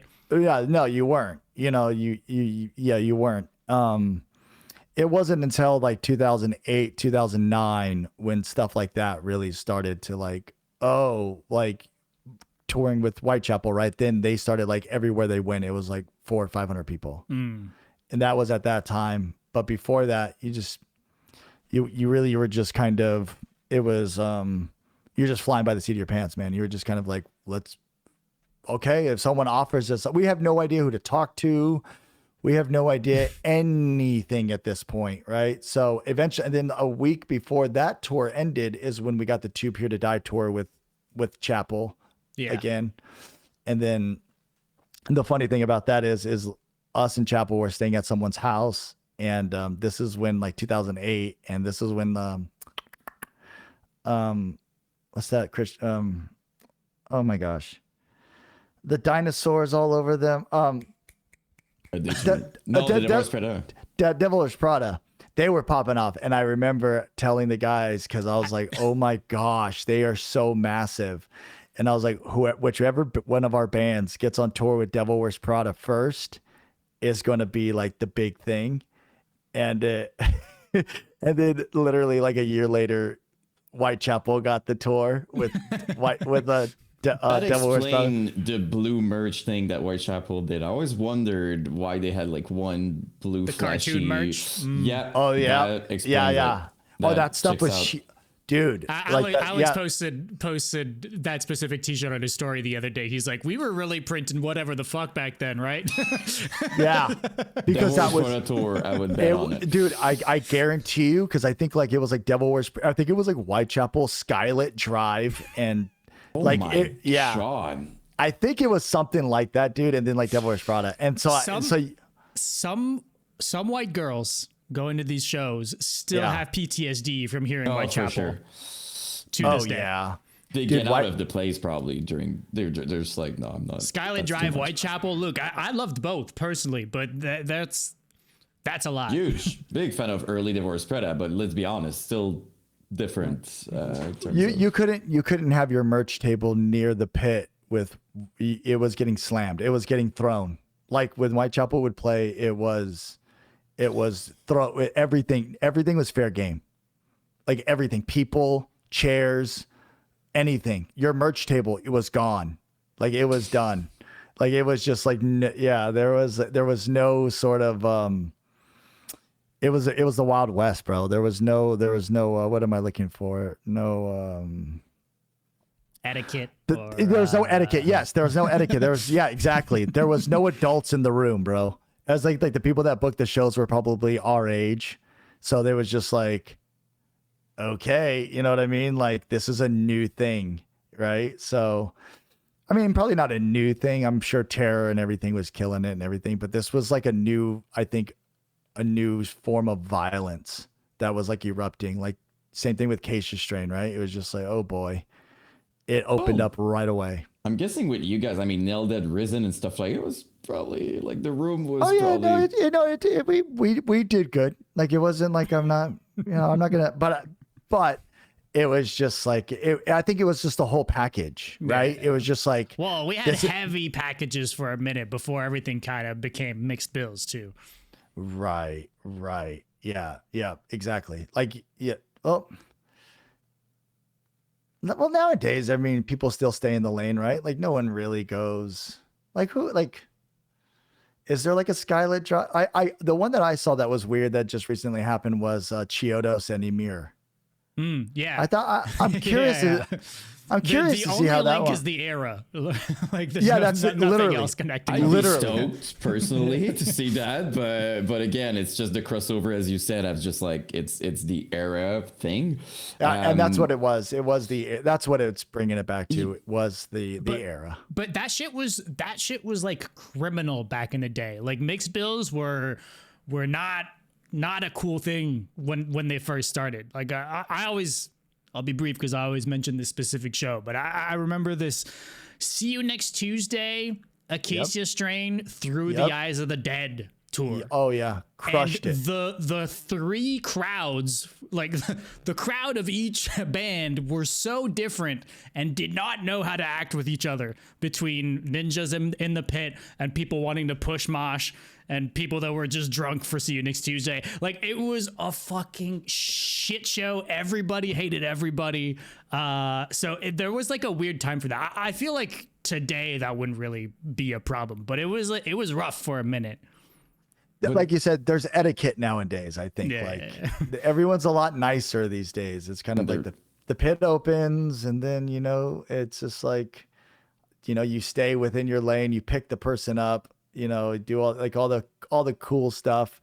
But back then it was just like you fell, you got stomped, dude. It was brutal. Yeah.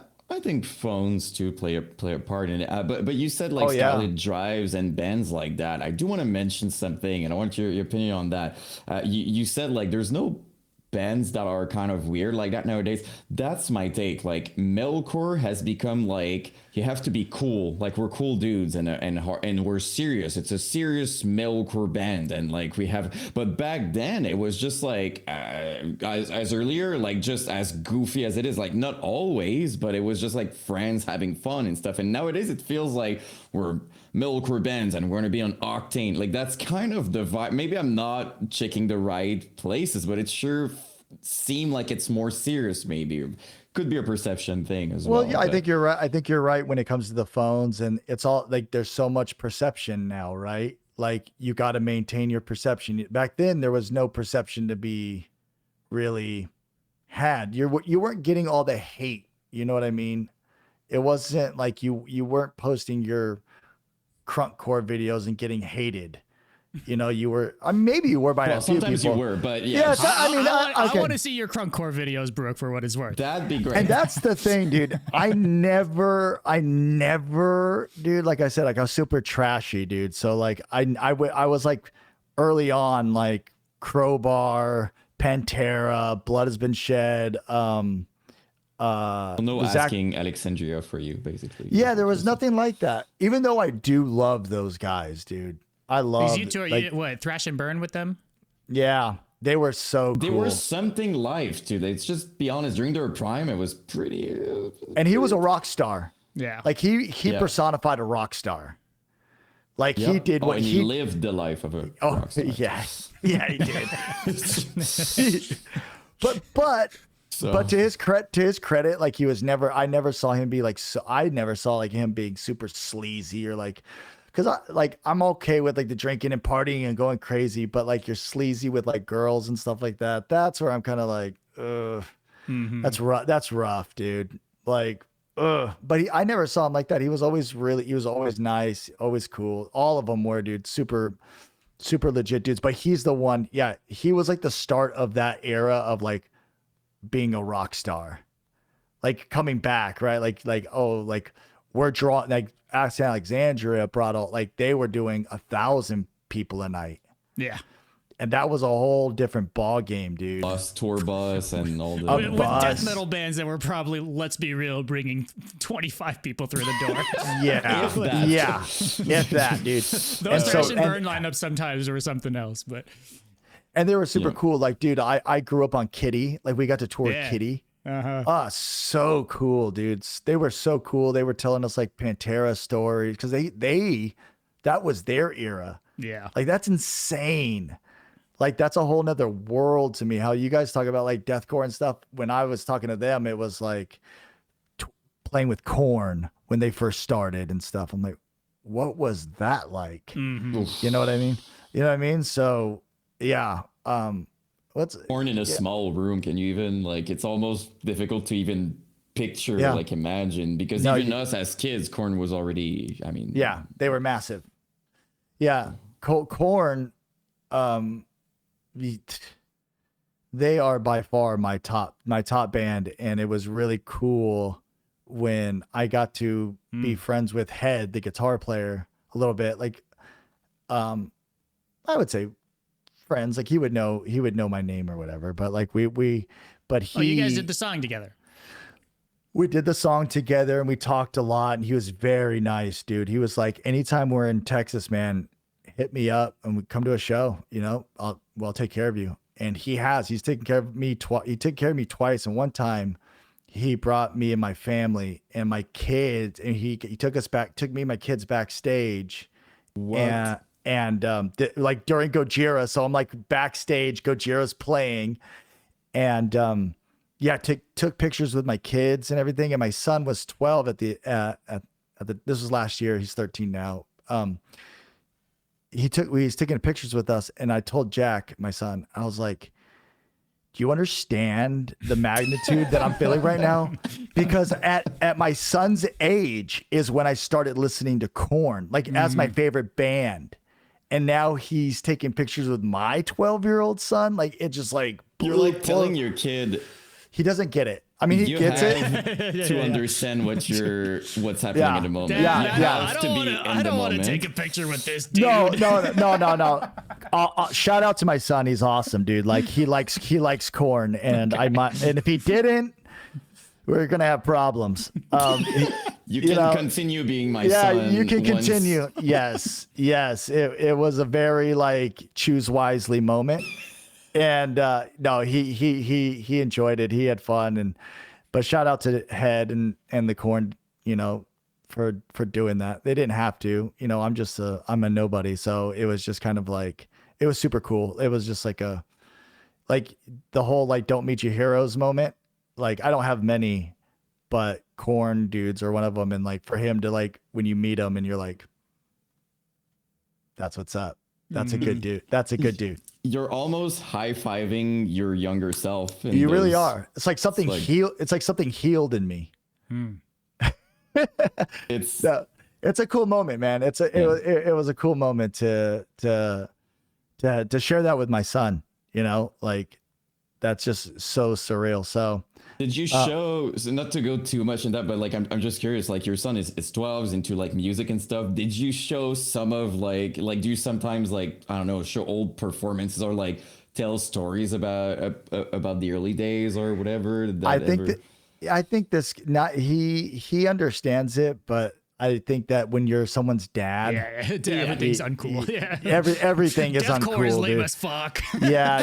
Like, I'm not doing music. He's playing music, deathcore. No, dude, he's playing. The funny thing is he plays guitar now, and like he plays. It's so funny how this like generational, how the same songs get played. He's playing, Dookie by Green Day. He's doing not Blink-182. He's doing like Nirvana. He's doing some Red Hot Chili Peppers. He's doing like all these kinds of Smashing Pumpkins and all this stuff.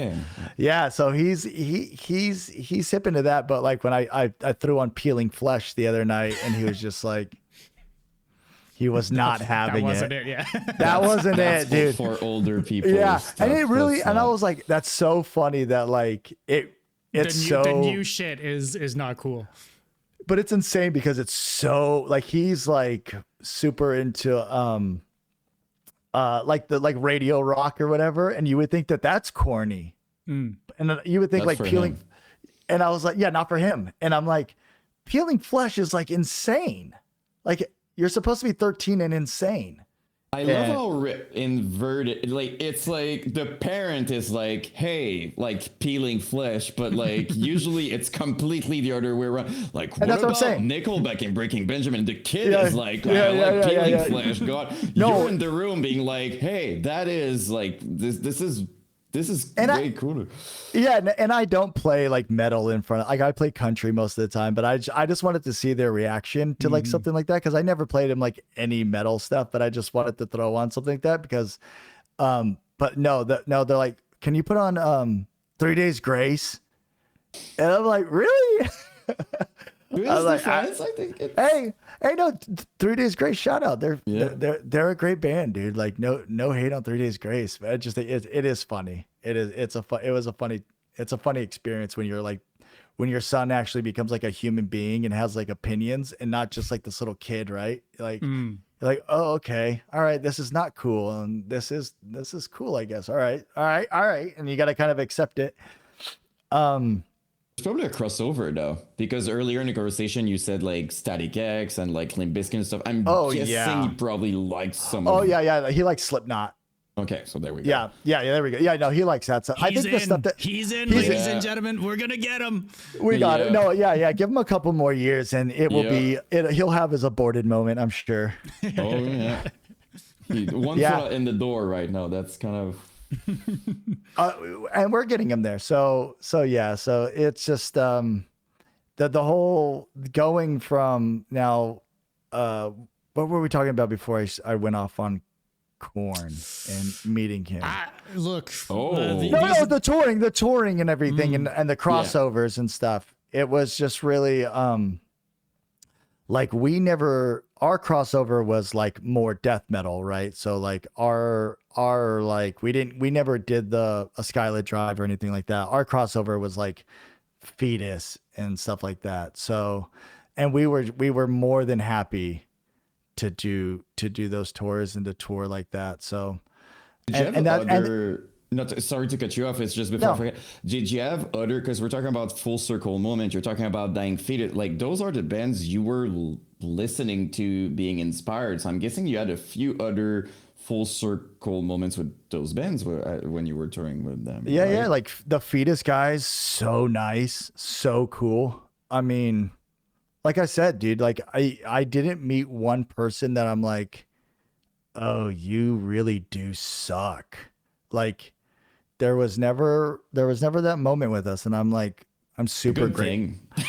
I'm super grateful for it, dude. Like honestly, and I don't know about and the thing is, I don't know about nowadays, because nowadays it's so businessy. I don't know what it's like touring nowadays, right? Like everyone's so opinionated about everything, and like people will be like, they used to be like, do you mind if we cuss? And I'm like, dude, stop. Like, for real.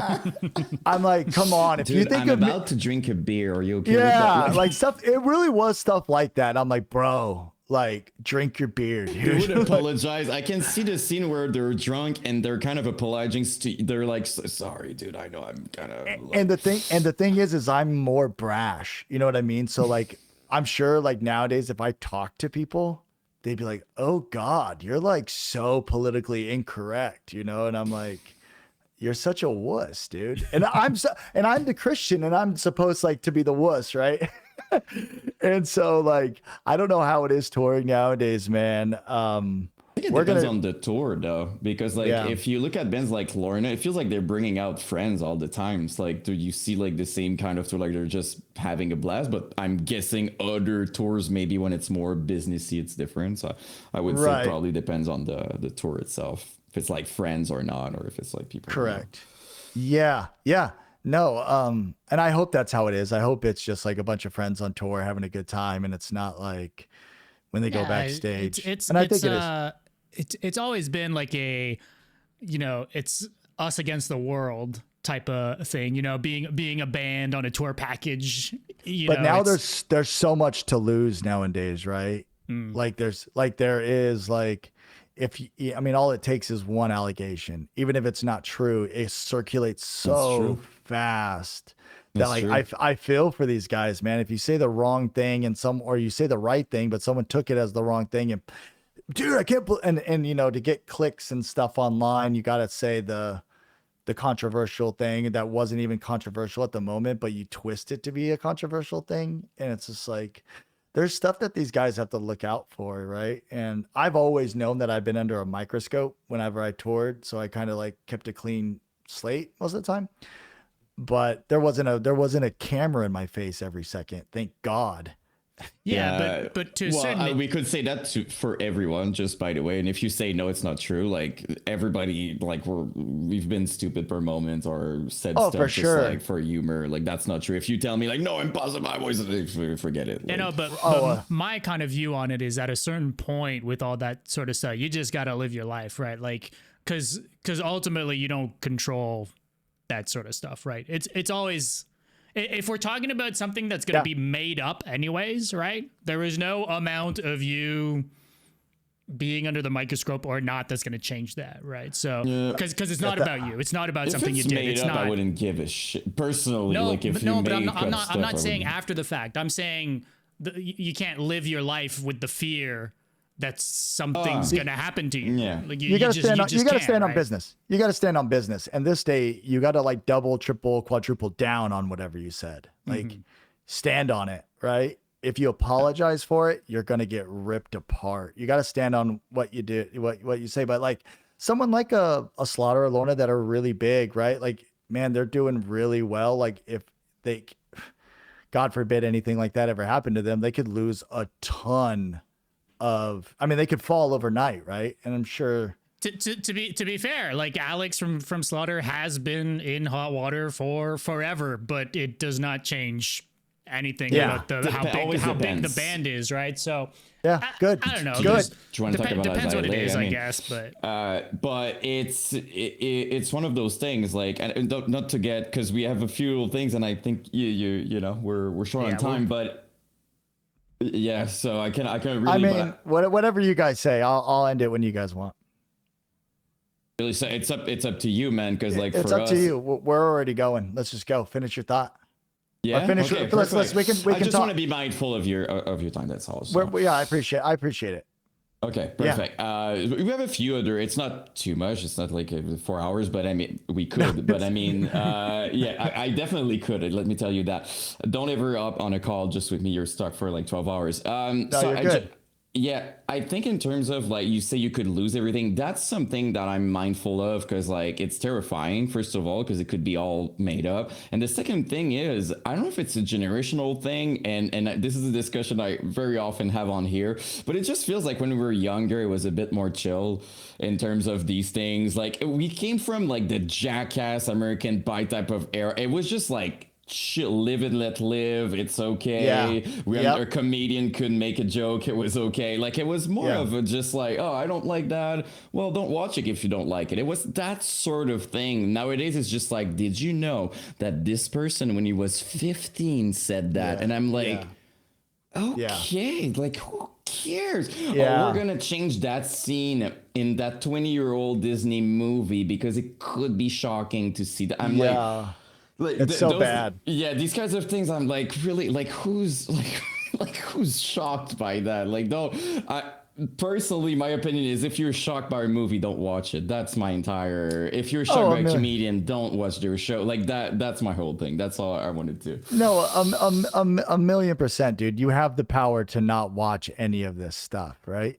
And yeah, no, I totally agree with what you're saying, right? Like, we did like South Park and all the things, dude, that like... It was unhinged. We grew up on this. Like, what is GTA? I don't know. Like, I think it's all, and I think it's all, and then that goes back to trolls, and it goes back to clickbait nowadays, right? Like, I don't think anybody really cares, but it's just like how I did with like, 12-year-old take, so, you know, and to some people, it could come... Yeah. That wasn't me. That was hacked. Oh, okay. I was hacked. The AI made the AI comment. Yes. It taught itself himself everything about me. Wow. And then he said that on your guys' page. That's Yeah. deep. Yeah. Okay. Yeah. That's what Off happened the there. seventh burner account. Yeah. Off the 7th. I Yeah. believe that.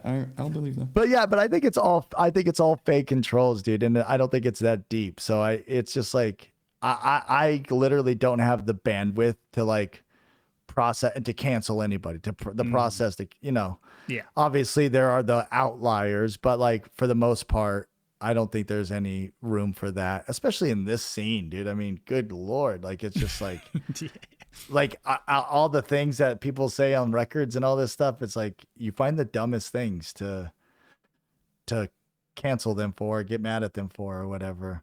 Yeah. But yeah, no, I'm all about the let live and like do crazy stuff. And it's fun to watch. And yeah, man, it's entertaining. When everybody is so sanitized, it's boring to me, dude. Life is boring. Life is so boring when you don't have your crazy friends doing like the most obscene stuff, dude. It's just like, yeah. Yeah. That's... I am all for, go hard, live free. Yes, sir.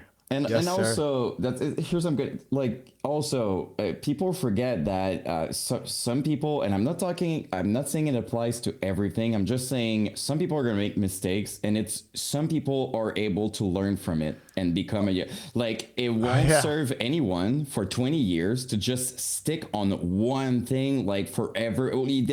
Like, people have to understand something. Sometimes you can learn from things and change, and at some point you need to be able to be like, okay, the person's past that. That's all I'm gonna say. I'm not saying it applies to everything. I'm just saying sometimes it's cruel to just like always double down on like it was like one joke he made like 10 years ago. It's fine. Like, that person he got like it's fine now. We're good. So I'm gonna say. Yeah. It feels like I'm defending. It's like I'm in this situation. I'm not in any sort of situation like that. It just feels like I'm defending myself. Yeah. Oh, it's for my future self. Like, keep that in mind when I'm gonna do something like that. Keep that in mind. Yeah. It's on video. It's on video that you're expunged from every evil deed that you ever do, dude. Yes. Yes. It's get out of jail free card. Yeah, this is it. You called it. I one day may be a piece of crap, and this right now, you are set free. Then I have the video, so I can just replay that. And then yeah. No, I'm with you, 1,000%. Perfect. Yeah. Okay. Two last things, and then I just have a rapid fire top 5 question to close it off with. But Okay. we can't not talk about inhales. We can't not. And we can't not talk about. Don't be surprised. It's gonna be positive. And I know. we can't not talk about the Mitch Memorial Show. Yeah, for sure. Okay. All right. So which one do you want to do first? Let's do inhales. Okay, so Inhales were one of those crust punk kids was like, I knew nothing about it. This is like when I was first starting to like, I want to be in a death metal band. And we were listening to one of those crust punk bands, and they did that. And it was one of those like 20-second songs, but it was like, it was just like so gutturally and nasty. And I was like, and he was like, you know how he's doing that? And I go, no. And he's like, he's inhaling. And I'm like, inhaling? And he's like, yeah, you should try it. So I was like, all right. So I went home and and I'm like, what the heck is this? And then eventually it's been like, and then it just got to like this like guttural sound. And I'm like, okay. And then I was like, maybe that's what I do. And so I went to the band practice one day and I showed the guys, and they were like, hell yeah, we're going to go that route. And I was like, right on, the crazier, the better. Right. And so I stuck with them for obviously the first EP, and then in Nail Dead Risen, I was like, yeah, but I kind of like when you can hear someone say something. Good Lord. Like, I like something, like latch on to some words. And so, there were a few songs where I think I inhaled, like, I started the record inhaling everything.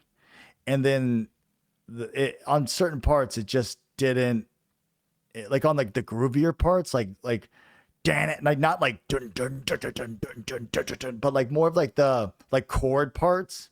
It just didn't on the bouncy, like a little bit bouncy, like on the song called My Nemesis, like the beginning of the song when it goes into it, it just didn't sound right with those kind of gutturals on it. So I was like, I gotta do some exhales there.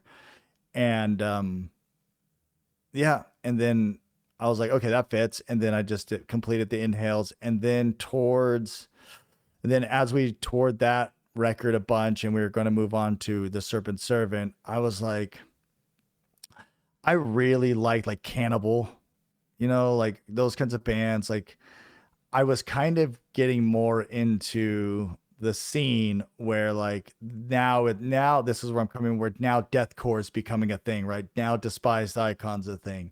Now Ion Dissonance, now Beneath the Massacre, now all these like bands, and none of them they're getting a lot of recognition. So I'm like, okay, like it feels good to just be able to pronounce words and to actually like have like, and the message that I bring, I want it to be understood to the best as it's possibly going to be, you know, understood. So I was like, let's I'm gonna do all exhales on this record. And I was like, okay, I'm gonna do that. And then from then on out, I was like, yeah, I like this because now people can actually sing along to part. Now we're getting positive feedback from shows now, because now people are singing the words back. And I'm like, okay, like no one was doing that before. Like, you know, like even Whitechapel, right? They have all their catchphrases, you know, that they were. Oh yeah, for sure. You know what I mean? All the ones, right? Like Effed and Left for Dead was everything. And I was like, and I didn't have one. So I was like, I want mine. You know, Well, I'm like, I want. You're right, but I feel like the nail dead reason, like the end of the, I feel like people were going with you like on the mic. Could be wrong, or maybe it was like just like a few like people really know and they like took the time to read, perhaps. No, it was really they just wanted to make a sound on a mic. Yeah, they weren't doing the lyrics. Yeah, they weren't doing the lyrics. Yeah, it was that, right? It was just like I'm gonna show off my vocals right now. So breakdown. And they're making a sound, and they want to jump on the crowd and like, you know, get up in there and say something. And so they wanted, like, you could tell like the vibe was, we want to be a part of this. Mm-hmm. And so I wanted to bring people, you know, the best I possibly could, that like I wanted to bring people. Yeah. You know, like Acacia Strain, right? Like everyone. Oh, like with the two dudes from with Dead Hands. With Dead Hands Rising. Yeah, with Dead Hands. But yeah, not saying the words. They literally just went up there. They literally went up there to scream apart. Yeah, that literally case in point. They did not. They just screamed, and that's awesome. Because and to your point though, those lyrics at the end of Nail Dead are awesome. Like I think those lyrics give me goose, like send me to the depths of it. Like that's so freaking sick. Maybe it's because I read the lyrics that now it's so clear. Well, yeah, back then you did, right? You had the jacket, you get the CD jacket, and I did that too. I would read the lyrics. Nowadays, I think everybody's expected that. Maybe I'm wrong, but lyric videos have really helped, right? Like, yeah. For sure. But for better or for worse. That's all I'm gonna say. That's all I'm gonna say. For sure. Sometimes I'm like, damn, I wish I didn't know what you were saying. That's my position on that. Yeah. Sometimes I'm like, bro, how are you so sick? And you literally, it's like you put no time into this. But sometimes it's just like you got deadlines or whatever, and you're just like, I need to string some words together, and this is what came out of my brain. So I agree with you on that point. I put however you feel about it, I put a lot of time into like lyrics. And so I was like, man, if I'm going to put all this time into it, you know what I mean? Like the guttural stuff, if I'm not like talking like, you know, kill, hurt, murder, but I'll never, then it's just like, it doesn't really matter because I don't. Just do inhales on the lyrics that you don't want people to know about. Yeah. And dude, and those are the ones you try to slur a little bit, right? You try to, and you try different kind of slur. Okay.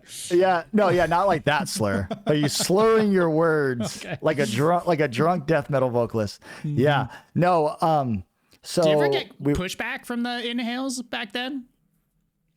Because that was like a topic in the in the MySpace days. You're cheating. Like that's sort of. Like, yeah. No, again, dude, like nothing. It sucks, right? Like I should have gotten. Look, I'm happy for you, dude. Yeah, because that wasn't my experience. I'll tell you that much. Well, you inhaled? Yeah. Oh, you did. Mm-hmm. Okay. How long did it take you to learn? To do inhales? Yeah, pretty quick. Like a day. Yeah. You perfect it after a while, right? Like there's a whole art, whatever people want to say about it. There's a whole art about doing S's and T's and still making them sound somewhat, and to make it hit, right? And I get hit. Like I get shit every single day for it. I couldn't care less. Like I laugh at myself doing it, but I personally like it. Is he saying Dom as in the Waking the Cadaver guy? No, because it would be done. But no, he's talking. I'm Dom. Yeah, he's dumb. Oh, okay. Dom was always an inhale kid, but I mean, I temporarily did inhales for a couple records. Oh, okay. I thought they were talking about because I don't know what does that guy do? What do you think he did? Don does inhales. Yeah, he's doing inhales. He does both. Very early on, I learned like that. I was on my channel, don't remember what people were, I think, giving me shit because I do inhales. He came and commented on the video and said, I'm doing those since like 20 years. Who cares? Like he did something. I was just like, that's all I needed. No problem. I'm okay. He does both though. Like it's obviously there's some. You could tell. Just like how you could tell with me. Like you could tell which ones are inhale and which ones weren't. Yours are special. Like, I'll be honest though, like it does sound different than a lot of inhales that we hear. In my opinion, like on Nailed Dead, like I don't know what it is. It sounds because just like everything else, there's good inhales and there's dog shit inhales. Like some people are better or make different sounds. It's the same way as screaming, right? I used a 57. I used a freaking instrument mic. Mm-hmm. So I didn't use a SMB or anything like that for those. So I literally had like that, those little like those mics that are like skinny or whatever. And you put on with there's no pop at the end. There's no thing. Nothing, dude. Yeah. Dude, it was legitimately like here's the freaking mic, and I'm like that, bro. Like that's how I was. Cupping the 57. Yeah, cupping the 57, dude. And that's where that's where that sound came from, because I think we did try to use a traditional like vocal microphone, and it just wasn't doing it. And so then we went to the 57, and he was like, this sounds nasty. And I was like, I like that word. Let's go. Dude, I love that shit though, right? Like the kind of, hey, let's find a way to make this work. And you got to do that. You got to do that nowadays, because like I like binge like production videos and stuff like that, dude, and everything is so perfect nowadays, right? Like everything is perfect. There's like no rock and roll in anything. And like, yeah, even for us, like everybody gets caught up in it, like, oh, the spirit box, it's just the architects, the perfection of production is it sucks the life out of it. That's why you got to add some I think you got to add some imperfections, some weird notes, that's probably why the pick thing on To the Hellfire took off. It's just like, this was not like a killer and believer for dead, you know what I mean? It wasn't it wasn't a word, it was nothing. It was just a primal sound, right? And it was just like, yep, that's what took off. It's what it just was an imperfect thing. So yeah, so that's the inhales. I do like I like listening to bands that are straight guttural the whole time. Another band that I wonder if you guys know, like Snuffed on Sight. He sounds like inhales, yeah. He looks like that. That sounds to me like an inhale. Like I can hear him sucking. Does that make sense? Can you know what I mean? Oh, Like, yeah, for sure. I can hear it like I can hear that sound. You know the weird thing though, in slam and that sort of scene, it's not like nobody cares really if she's doing inhales or not. It's like because some of these metal deathcore thing that people are kind of against, but in slam, nobody cares if you're doing inhales or maybe I'm wrong. Maybe I'm gonna get slammed, but afterwards, you know, who knows? But we're supposed to wait. Let's see that there's an old internet rumor that at one point Impending Doom and Whitechapel were supposed to do a split EP. That's probably one of the things that probably, you know, when you're on tour and you're young, you probably talked about maybe.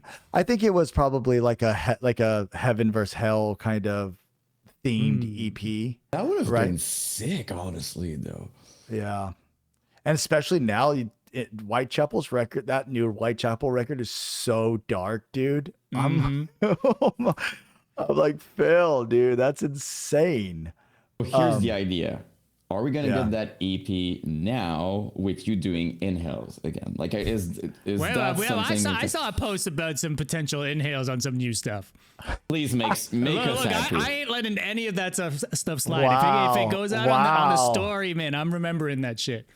Wow. We've been talking about it ever since, I think. Every time we talk about Impending Doom or you, whatever it's, we keep bringing back, maybe it's going to do inhales. That's so funny. Maybe on a part or two, maybe. But it's just like, dude, you go back to those records and it's just like, it's one of those things where it's a nostalgic thing and I get it. But it's just like, if you look at Nilded Risen's numbers, like, it's like, there's like people look, like hear me out. You could just do it for the art, my man. We'll appreciate it. I know, for the love of the game, dude. Yeah, I get you. Maybe. One big breakdown. But then I'm gonna let you guys down. Then you guys have this whole thing in everyone's heads, and then it just like, we ain't picky. I can tell you that. No. Yeah. Okay. We'll be all happy, right. no As long as you're not picky. Okay. While we're here, before though, because you probably have like other things, I don't want to forget about that. I wanted to give you guys some quote unquote credit because when you did More Than Conquerors, I always felt like you were ahead of the curve in terms of you have this amazing, to this day, I think the best bouncy riff I've ever heard in the More Than that's. Like, I remember the first time hearing that, and I feel like you were ahead of because, you know, it became this, all of the scene was that afterwards. It was like all bouncy riffs and shit. Like, it became that. But back when you dropped this, I remember you kind of stopped, if my memory's correct, you stopped the song kind of, and then, and there's this preparation. Yeah. That was like still... I feel like you deserve more credit for that because it was absolutely insane and ahead of its time. Thank you. Yeah, no, I appreciate that. That song is like structurally and everything. I really like. That's one of the songs like playing live. I'm not really I don't really like. I like playing shows, but I don't know. I rather record more. I like putting out just a ton of music. We're gonna play a lot more shows coming up.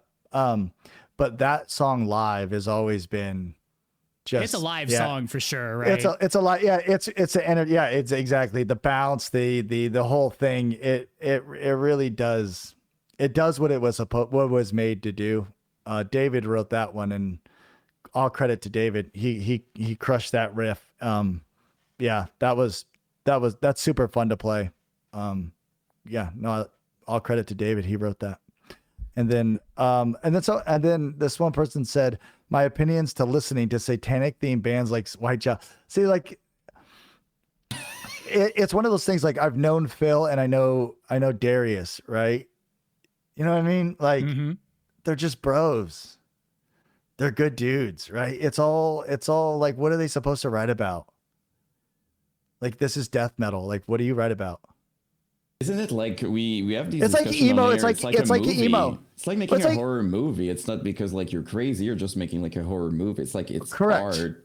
Correct. And yeah. It's like I don't know, Chiodos or like Dashboard not singing about breakups. Yeah. Right? Like what it like that's what this is like the scene it's in. I've talked to Phil about it and I asked him about it and he was just like, bro, it's death metal. He likes those kind of bands, right? Like Aeon or whatever, like so blasphemous, right? And it's just like those are the bands he likes, and that's the vibe that they want to bring. And so as far as listening to that stuff, like if I have a different view on it, perspective on it, because like I can listen to a band like Behemoth and not be rocked to my spirit with like, oh my gosh, this is because I know that he goes, like I said, he's just a dude. They're all just dudes.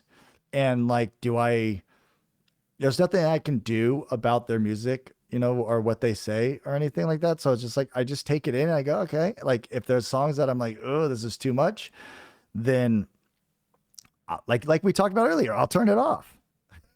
Like, I'm not going to hate on them for it. I'm just like, all right, that one was a little much. I don't get that too often. But sometimes I'm just like blown away by some of the Phil is deep in lyric. Like Phil's a little lyrical mastermind, dude. Like patterns and what he writes. Like he's not just saying he's saying some words backwards on this new record, dude. That's satanic as fuck for sure. Yeah.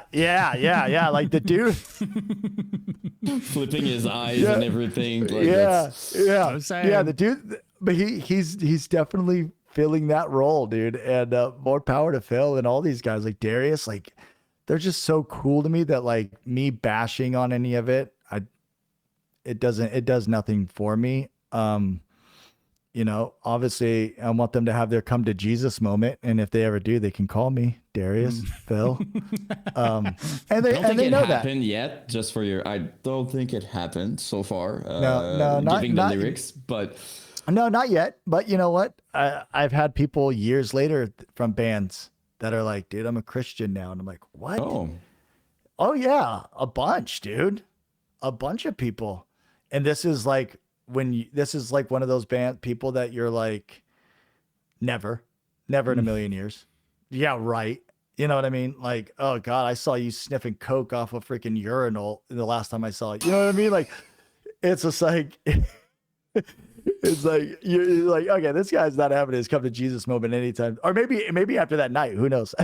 That's it. But sometimes you need to hit rock bottom, dude. Yeah, sometimes you do, man. So like, yeah, there's been people that have hit me up and people that I've seen, not even hit me up, but there are people that I've seen. I think even Danny from Asking Alexandria is a Christian now. Sir. Yeah, like if you would have said that in 2012, probably didn't look Christian in 2011, 2010, with the partying. That's what I'm saying, bro. Like you just don't know. And I don't want to, and my whole goal was I never wanted to bash anybody because I don't get it. Again, I don't get sad. I don't care about an online presence in that sense of like, you know, what a Christian reacts to satanic lyrics. You know what I mean? It would do so well. That's the worst part. Yeah. You would do that and it would like blow up instantly. I know. You know, Christian metal singer reacts to, but that to me just sounds so corny and cheesy that I can't do it. But it is, absolutely. Yeah, and I don't want to bash these guys because they're my friends, and if they're not my friends, I want them to be my friends. Like, dude, one of the best dudes I know, man, and like, is Ricky Hoover. Mm-hmm. Like, yeah, he's so cool, man. Like, talk about a genuine good dude. Yep.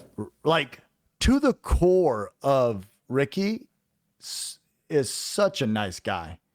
Yep. Like, he's never once said it, like been not respectable towards me. Like, yeah, I can't say enough nice things about Ricky. And if I was to bash everything he does, I don't think he would like, maybe he would still, because he's a good dude, maybe he'd still be nice to me, but like, it would probably deep down be like, man, he's talking crap on me. Mm-hmm. Like, kind of sucks. For you, it's the person first, basically. You're being human 1,000%. 1,000%, dude. It is about, and that, like I said, I keep going back to, these are just dudes. These are all dudes in a band. They do their thing, and that's what they do, right? Sleep Token does their thing. I'm not going to bash on them for it. all these guys Except do that their last thing. album. That's Except, you know what, that last album, don't get me. All right, my bashing starts now. It starts. Here it goes. Let's look at the comments you mask posted. off moment just before we end the podcast. Let's look at the You're Sleep calling Token. everybody out. Sleep Token comment section. That's what I want to look like. Is Brooke around? Like, where are your comments on the last album? Yeah. No, I I just wish that they didn't go so pop. I understand why they did, because that was the necessary trajectory for that band. Yeah. But like, I just liked it when it was the metal and the riffs were infused, like on the previous records. And that's all I got to say about it. If they had songs like towards the end of that record, I think it gets heavier and it's cooler. And like, I'm all for vibes, man. I'm a vibeaholic. So that's my number one thing, is just dudes being dudes. We're playing in bands. Y'all are doing your thing. And, like even Big Chocolate came up. Like, I love Big Chocolate. He was in here right before you I love Cameron. He sends me all of his new music, like without me asking. He'll just like, I'll get a random text and he sends me some like slam song he did, dude. I'm like, dude, this crushes. But even him, dude, like, I guess I didn't realize it, but he was like, he came to me this is a segue to the Mitch Lucker show.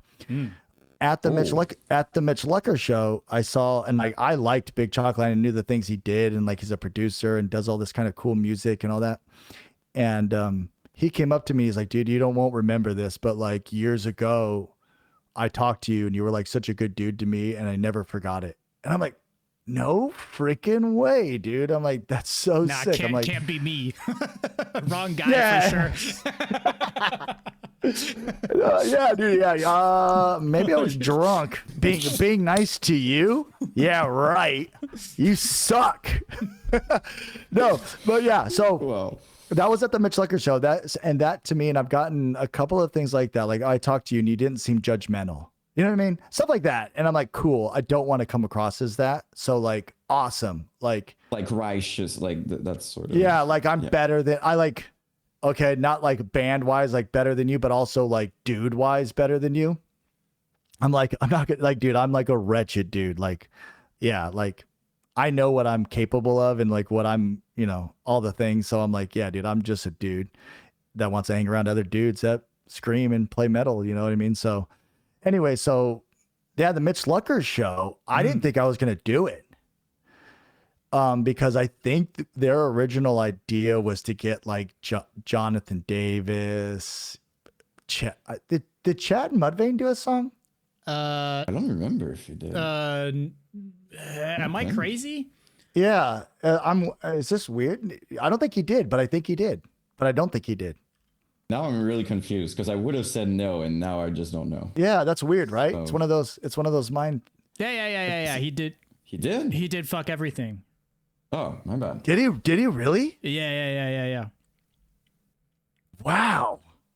Okay. And like Randy Blythe did a song. Okay. Like, there's like a whole host of Okay, people you wouldn't have expected on that night for sure. Okay, so that's what I think that they were going more towards.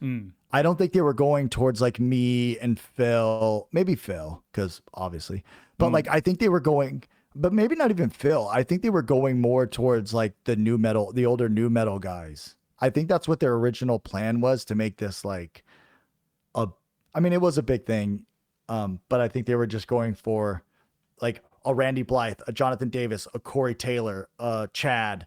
I think they were trying to go like going down that list. So I didn't think I was going to get it. And then we were hanging out with Garza all the time. Like, Garza was a bro, like, love Garza.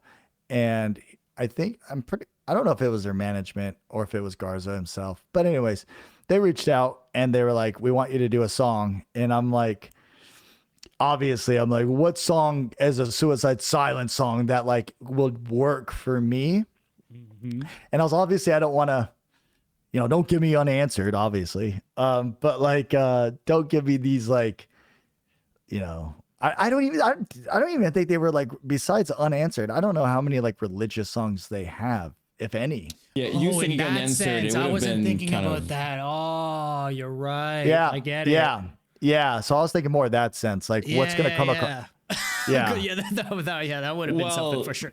The cleansing, it was pretty much all like Right. anti-religious in general. So it had to be the It was EP, what? man. it was what? more anti like religion. It was like basically the whole. It was like where is your God stuff, like the entire the cleansing. That was the team. So you had to do something from No Time to Bleed or like. The Oh, Black really? Crown. I think. Well, no, I think because so. I know one of the stories on Pull the Trigger, that song. That's when they were gonna get in a fight after a showcase show, and they met up at I think In and Out, and yeah, like it was bros versus metal kids. Okay, maybe and no and, pity. and so some I believe, I correct me if I'm wrong, anybody, but I believe that song is about it because the guy pulled a gun out, and then Mitch stepped up to the guy with a gun to his head or something like that. The guy was pointing a gun at Mitch, and then that's when he said pull the trigger. That's like the lore, right? That's what you want to. I'm sticking with that story because that's Every sick. time I've heard that story for what it's worth. So Every time I hear Okay. something about Mitch, he's just cooler and cooler. Like there's no like. he That's was insane. he was like if Deathcore had a child, like, I mean, you can't beat. I mean, the guy had everything. Like, so anyway, so I was like, what song can you give me? And they sent me that song, and I was like, I have no idea what this song's about. Doesn't cuss, doesn't have anything that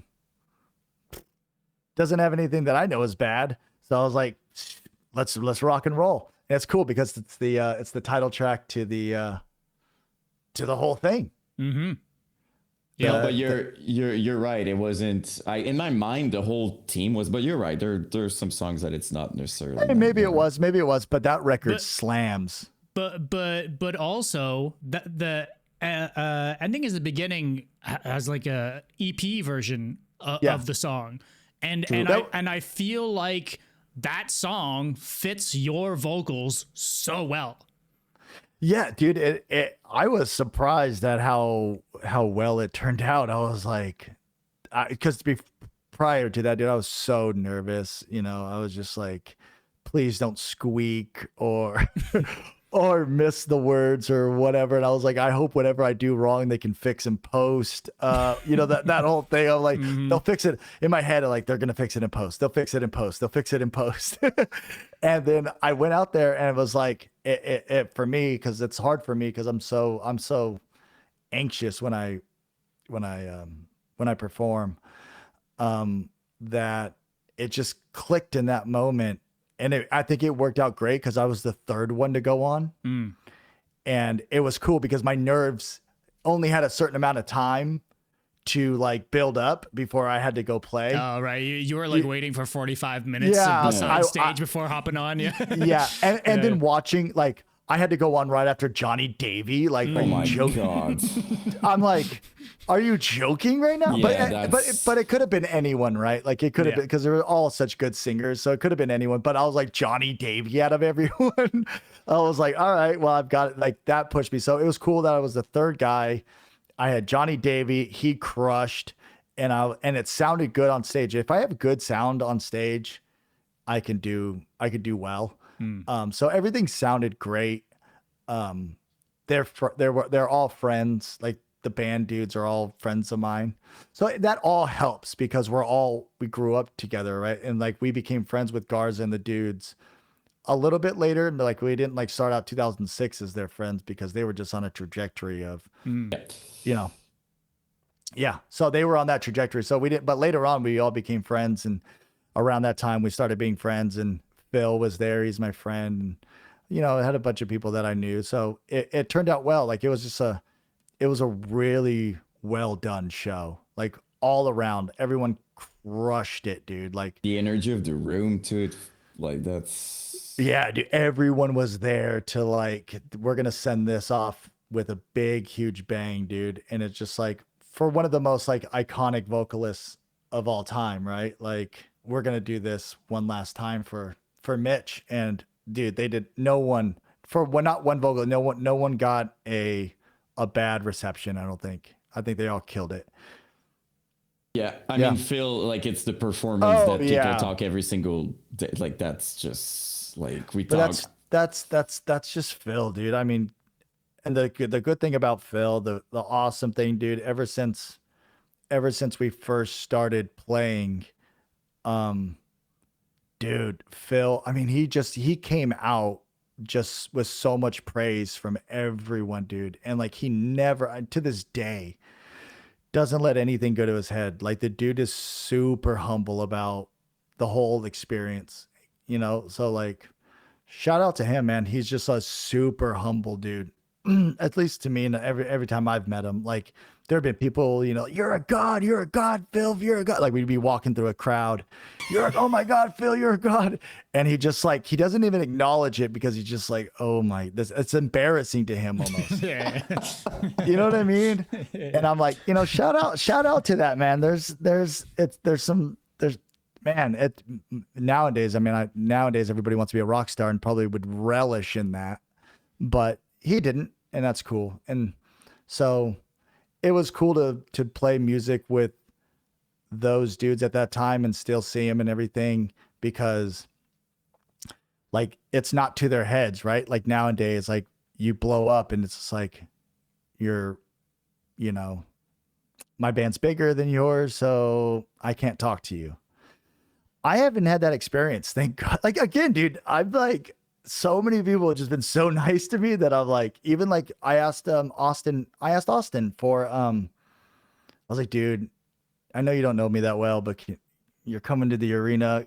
Can you get me and a buddy in?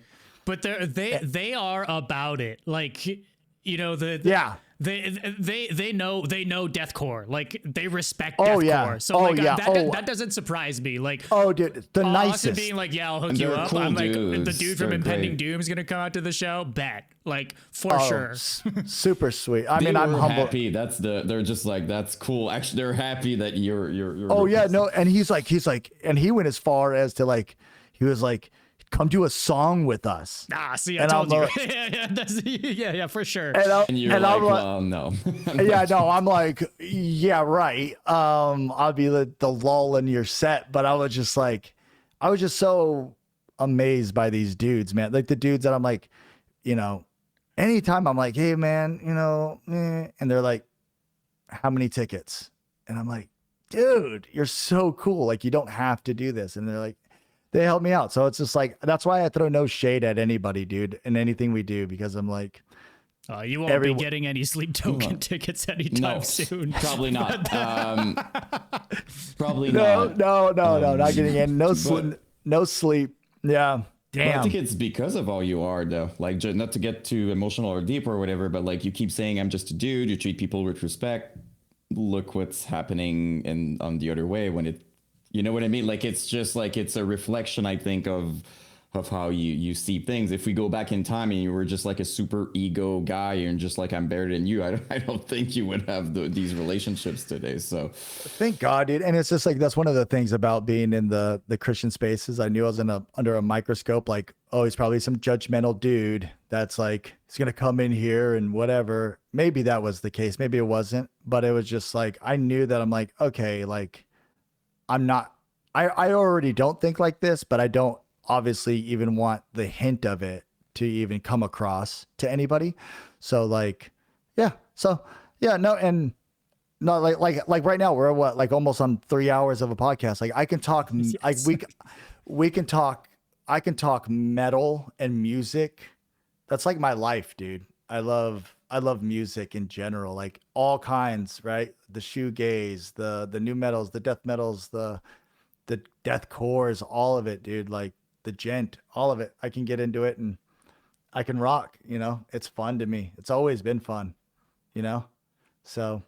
Hell yeah. Well, awesome, okay. Man. Speaking of near 3 hours, we do gotta wrap this up. Let's wrap. Let's do, this is super quick. We end with this sort of thing every show. Give me your top 5 heavy Christian bands. Oh my God. Any era, any whatever. Top 5 heavy Christian bands. Top 5. So we'll start with Sleeping Giant. Then we'll go with Advent. and then we'll go Christian bands. Advent, Sleeping Giant. We're gonna go. Oh, we're gonna go Living Sacrifice. We're gonna go. Dude, who are Christian heavy Christian bands? you tell me. There's a band called Broken Flesh that I really that they're slam, dude. They're a slam Christian band. They're really cool. They're like if you like Impending, all right. And For Today, we'll do For Today. Yeah, like For Today, that was like a Gus Burns Red. You mentioned them earlier, but I don't know if you like that sort of. Yeah, but dude, I'm not a metalcore guy. You know, and that's what Christian band. Oh, With Blood Comes Cleansing. I forgot. Okay, yeah. With Blood Comes Cleansing. Okay, I just don't. You know what I mean? I didn't grow up on it. It's completely fine. You said it. You came more from the death metal. Yeah, dude. Like, I didn't grow up with like people like, oh, dude, this Christian band, you must have listened to them all day long, and I'm like, never heard of them, bro. You know what I mean? I'm a Christian dude that's like, you know what I mean? You fucked with like Under Oath and shit like that, no? House Sleeper, neither. Metalcore, bro. Like I do like right. I do like My honestly Children, like maybe. I think My Children was it Christian? I don't remember. Yeah, they're Christian. They're cool. I mean, I got nothing against them. What did you say? My Children. Who was the band you said before? Under Oath. I like Under Oath's later stuff. Later. I never went through the emo phase, dude. Like my softest stuff that I ever listened to was Deftones. Like so if we look online for a picture of you with like swoopy hair, we won't find that basically with like the Day to Remember shirt. Like how I'm doing. Like you know that video you guys show where I have short hair that looks like this. Like it's just, and then it went long hair, and then it went back to this. Like it's. I've never. I like Sinai Beach. That's a band I like. But yeah, dude, I never went through like the emo. I listened to Dashboard like later on because they're good. But like I never went through those phases, dude. Like I was like white trash, bro. Like straight up. You were waiting so that those bands were end their emo phase, and then you were listening to their music later on. Yes. And nowadays I enjoy a little bit softer stuff, but back then, dude, I just was all death and heavy. Yeah. But there was kind of a heavier side to like, you know, to Face Down, you know, in general. Okay, so there was some bands. You there was mentioned Sleeping Giant. Like to me, there's like a whole host of bands that were kind of like that. Those Who Fear, and like there were like some heavier kind of bands like that. Those Who Fear, for sure. Okay, now it's just I didn't listen too much of the Plea for Purging. Yeah, I mean, okay, yeah, I take it back. What's the other one? Throne of something. There was like at the throne of Judgment. No, that was.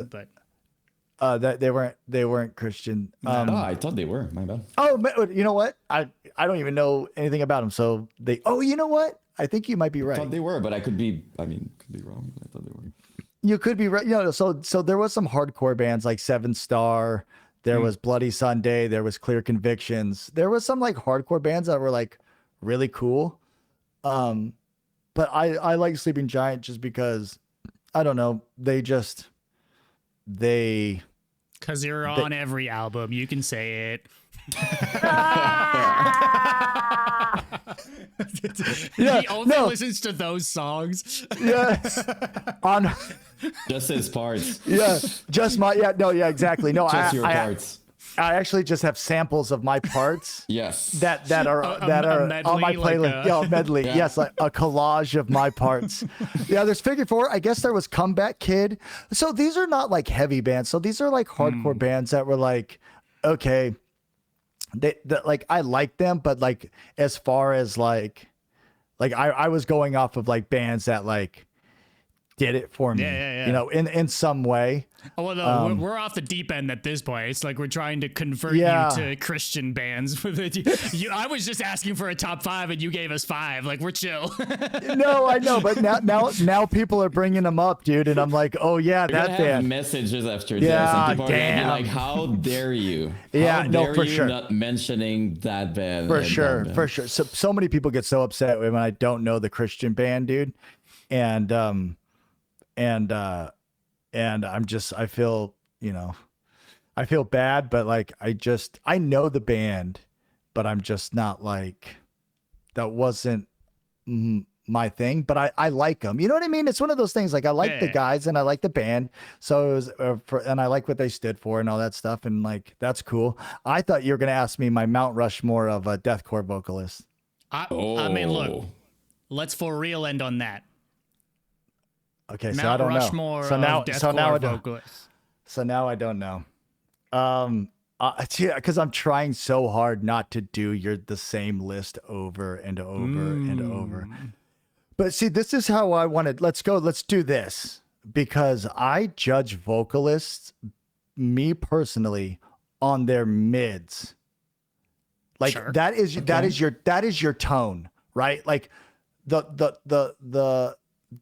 the reason why I think Phil is the GOAT is because Phil has the meanest the mid-low range, where it's like, that is your voice, right? Like Darius, you know, when Darius, and you know, the other one that really stands out is Traders. Yeah, Tyler. His name's Tyler's Tyler. goated. Yeah. Dude, like his like, you know what like he does that, like I don't know if it's whiny, but it's like that sound he has. It's like, I know I like It's them, like it's them. And if you throw on like a CJ and a freaking Will, like I don't know, I do know the difference because I'm very Okay. you know, yeah, I know deathcore. Oh, the righteousness was Yes, there all along. there it is. Okay. But so I'm gonna go Phil, number 1. I'm gonna go Darius. I'm gonna go Jamie. I declare war. Ooh. He's good. That dude's a beast. Let's go. I'm gonna go Body Box. And how many is that? That's 4. That's his name, Harrison. Yeah. I follow him. I've messaged them a couple of times, and those are the guys that are like, they're new, and they're probably like, screw this guy.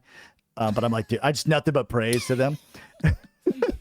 Did you make a AI joke to them? Like that's the Oh yeah, question, they did a tour, and I don't know why. I'm gonna give them more praise right now, because they're like, every time I see them on a tour, they're like one of two. They're like 2 on a bill.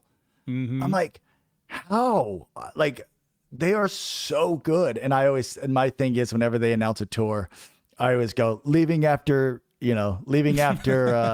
Body Box, walk out after Body Box, and you go, oh dude, shut up, fucking Chelsea Grin's this, and I'm like, bro, I'm joking, like, for sure. Okay, anyways. No, but I'm like, Body Box is it. Let's see. I'm trying to think. My last one is What? Mount Rushmore is there's 4 heads, my dude. Oh, but before okay. you said top 5, and then we did the Rushmore, but there was a Okay, confusion, so you know what? that's- Forgive me for not knowing my Rushmores. Hey, I Forgive mean, me. look, You know don't what? let us Canadians bully No, you out of putting a 5th head on the. Do you Mount do you Rushmore guys? What is your guys' thing? thing? What is your, like, ours? We have like Statue of Liberty. Oh, we've got nothing. We're in Canada. yeah, like, no, there's it's just- nothing. There's There's like nothing. You grass have nothing. and a cow. Like there's nothing. Like You have that's- nothing. I mean, the CN Tower? I guess this is the the creation Parliament of the is poutine. like our White House. That's We it. have bridges. Somebody said we have bridges. Yeah, That is so sad. That is the saddest thing I've ever seen in my life. We have bridges. That's Look, so sad. we have the animals and like the Rockies. The Rockies is kind of like it's not a monument, but it's Literally nothing. Literally nothing. like I said, CN Tower is probably kind of like the thing. Broken Roads. It's kind of like the Needle in fucking Seattle. That's like our equivalent. That's kind of so I don't know much about this, so and then maybe you guys don't know either, but like hockey, I guess we beat you guys.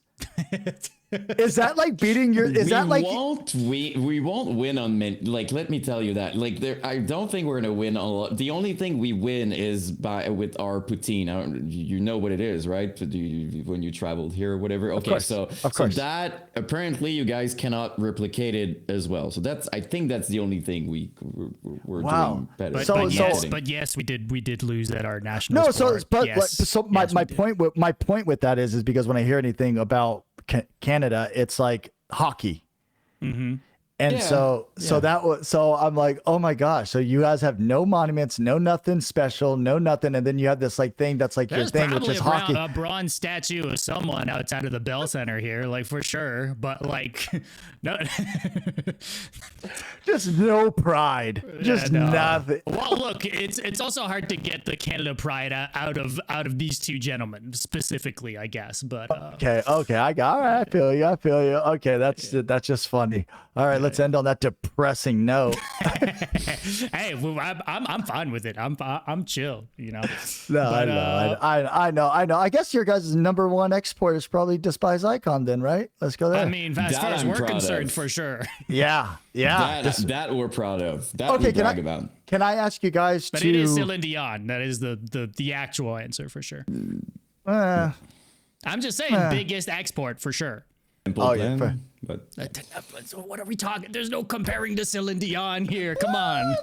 Come on. On the radio. All right. No, for real. How we're gonna end it is I want you guys to list Despise Icon, Ion Dissonance, Beneath the Massacre. What does that list look like? What's that like? Top 1, 2, and 3 in order. I don't know if it's gonna be different for me it's gonna be Despise, Beneath, and then Ion. Like for me personally. Really, I would Despise not. is first. Yeah, for sure. You're Soulless. What record of Beneath beats Soulless?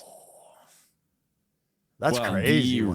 The record, like, because I'm not, you know what you said earlier, like you're techie, more death metal and stuff. I'm exactly what you were never, which means like I was the Devil Wears Prada dude. I was like the breakdown person, and that so like for me, I love the techie stuff to a certain extent, but it's just not. So for me, Despise, Beneath, and then Ion, that would be it. But I think for Dom it might be different though. I think I gotta go. What is yours, Dom?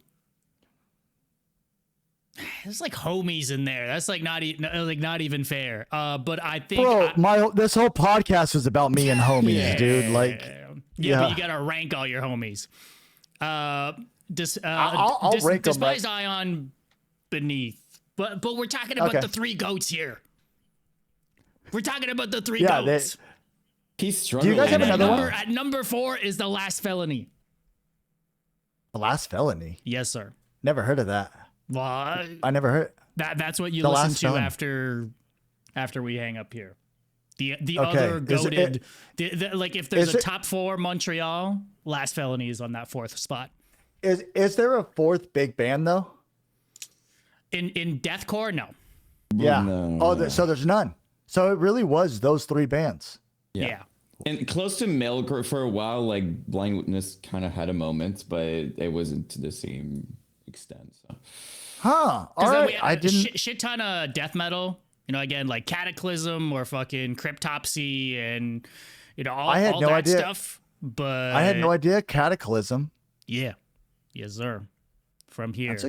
That's a good claim. Gorguts, stuff like that. Like that's all from around here. But also, might I add, all that shit died in like they were like the early guys, and then like 2010 rolled around, dude, and like we were like known for the metal capital of the fucking world, and then you couldn't find fucking 4 decent local bands to put on a show all of a sudden.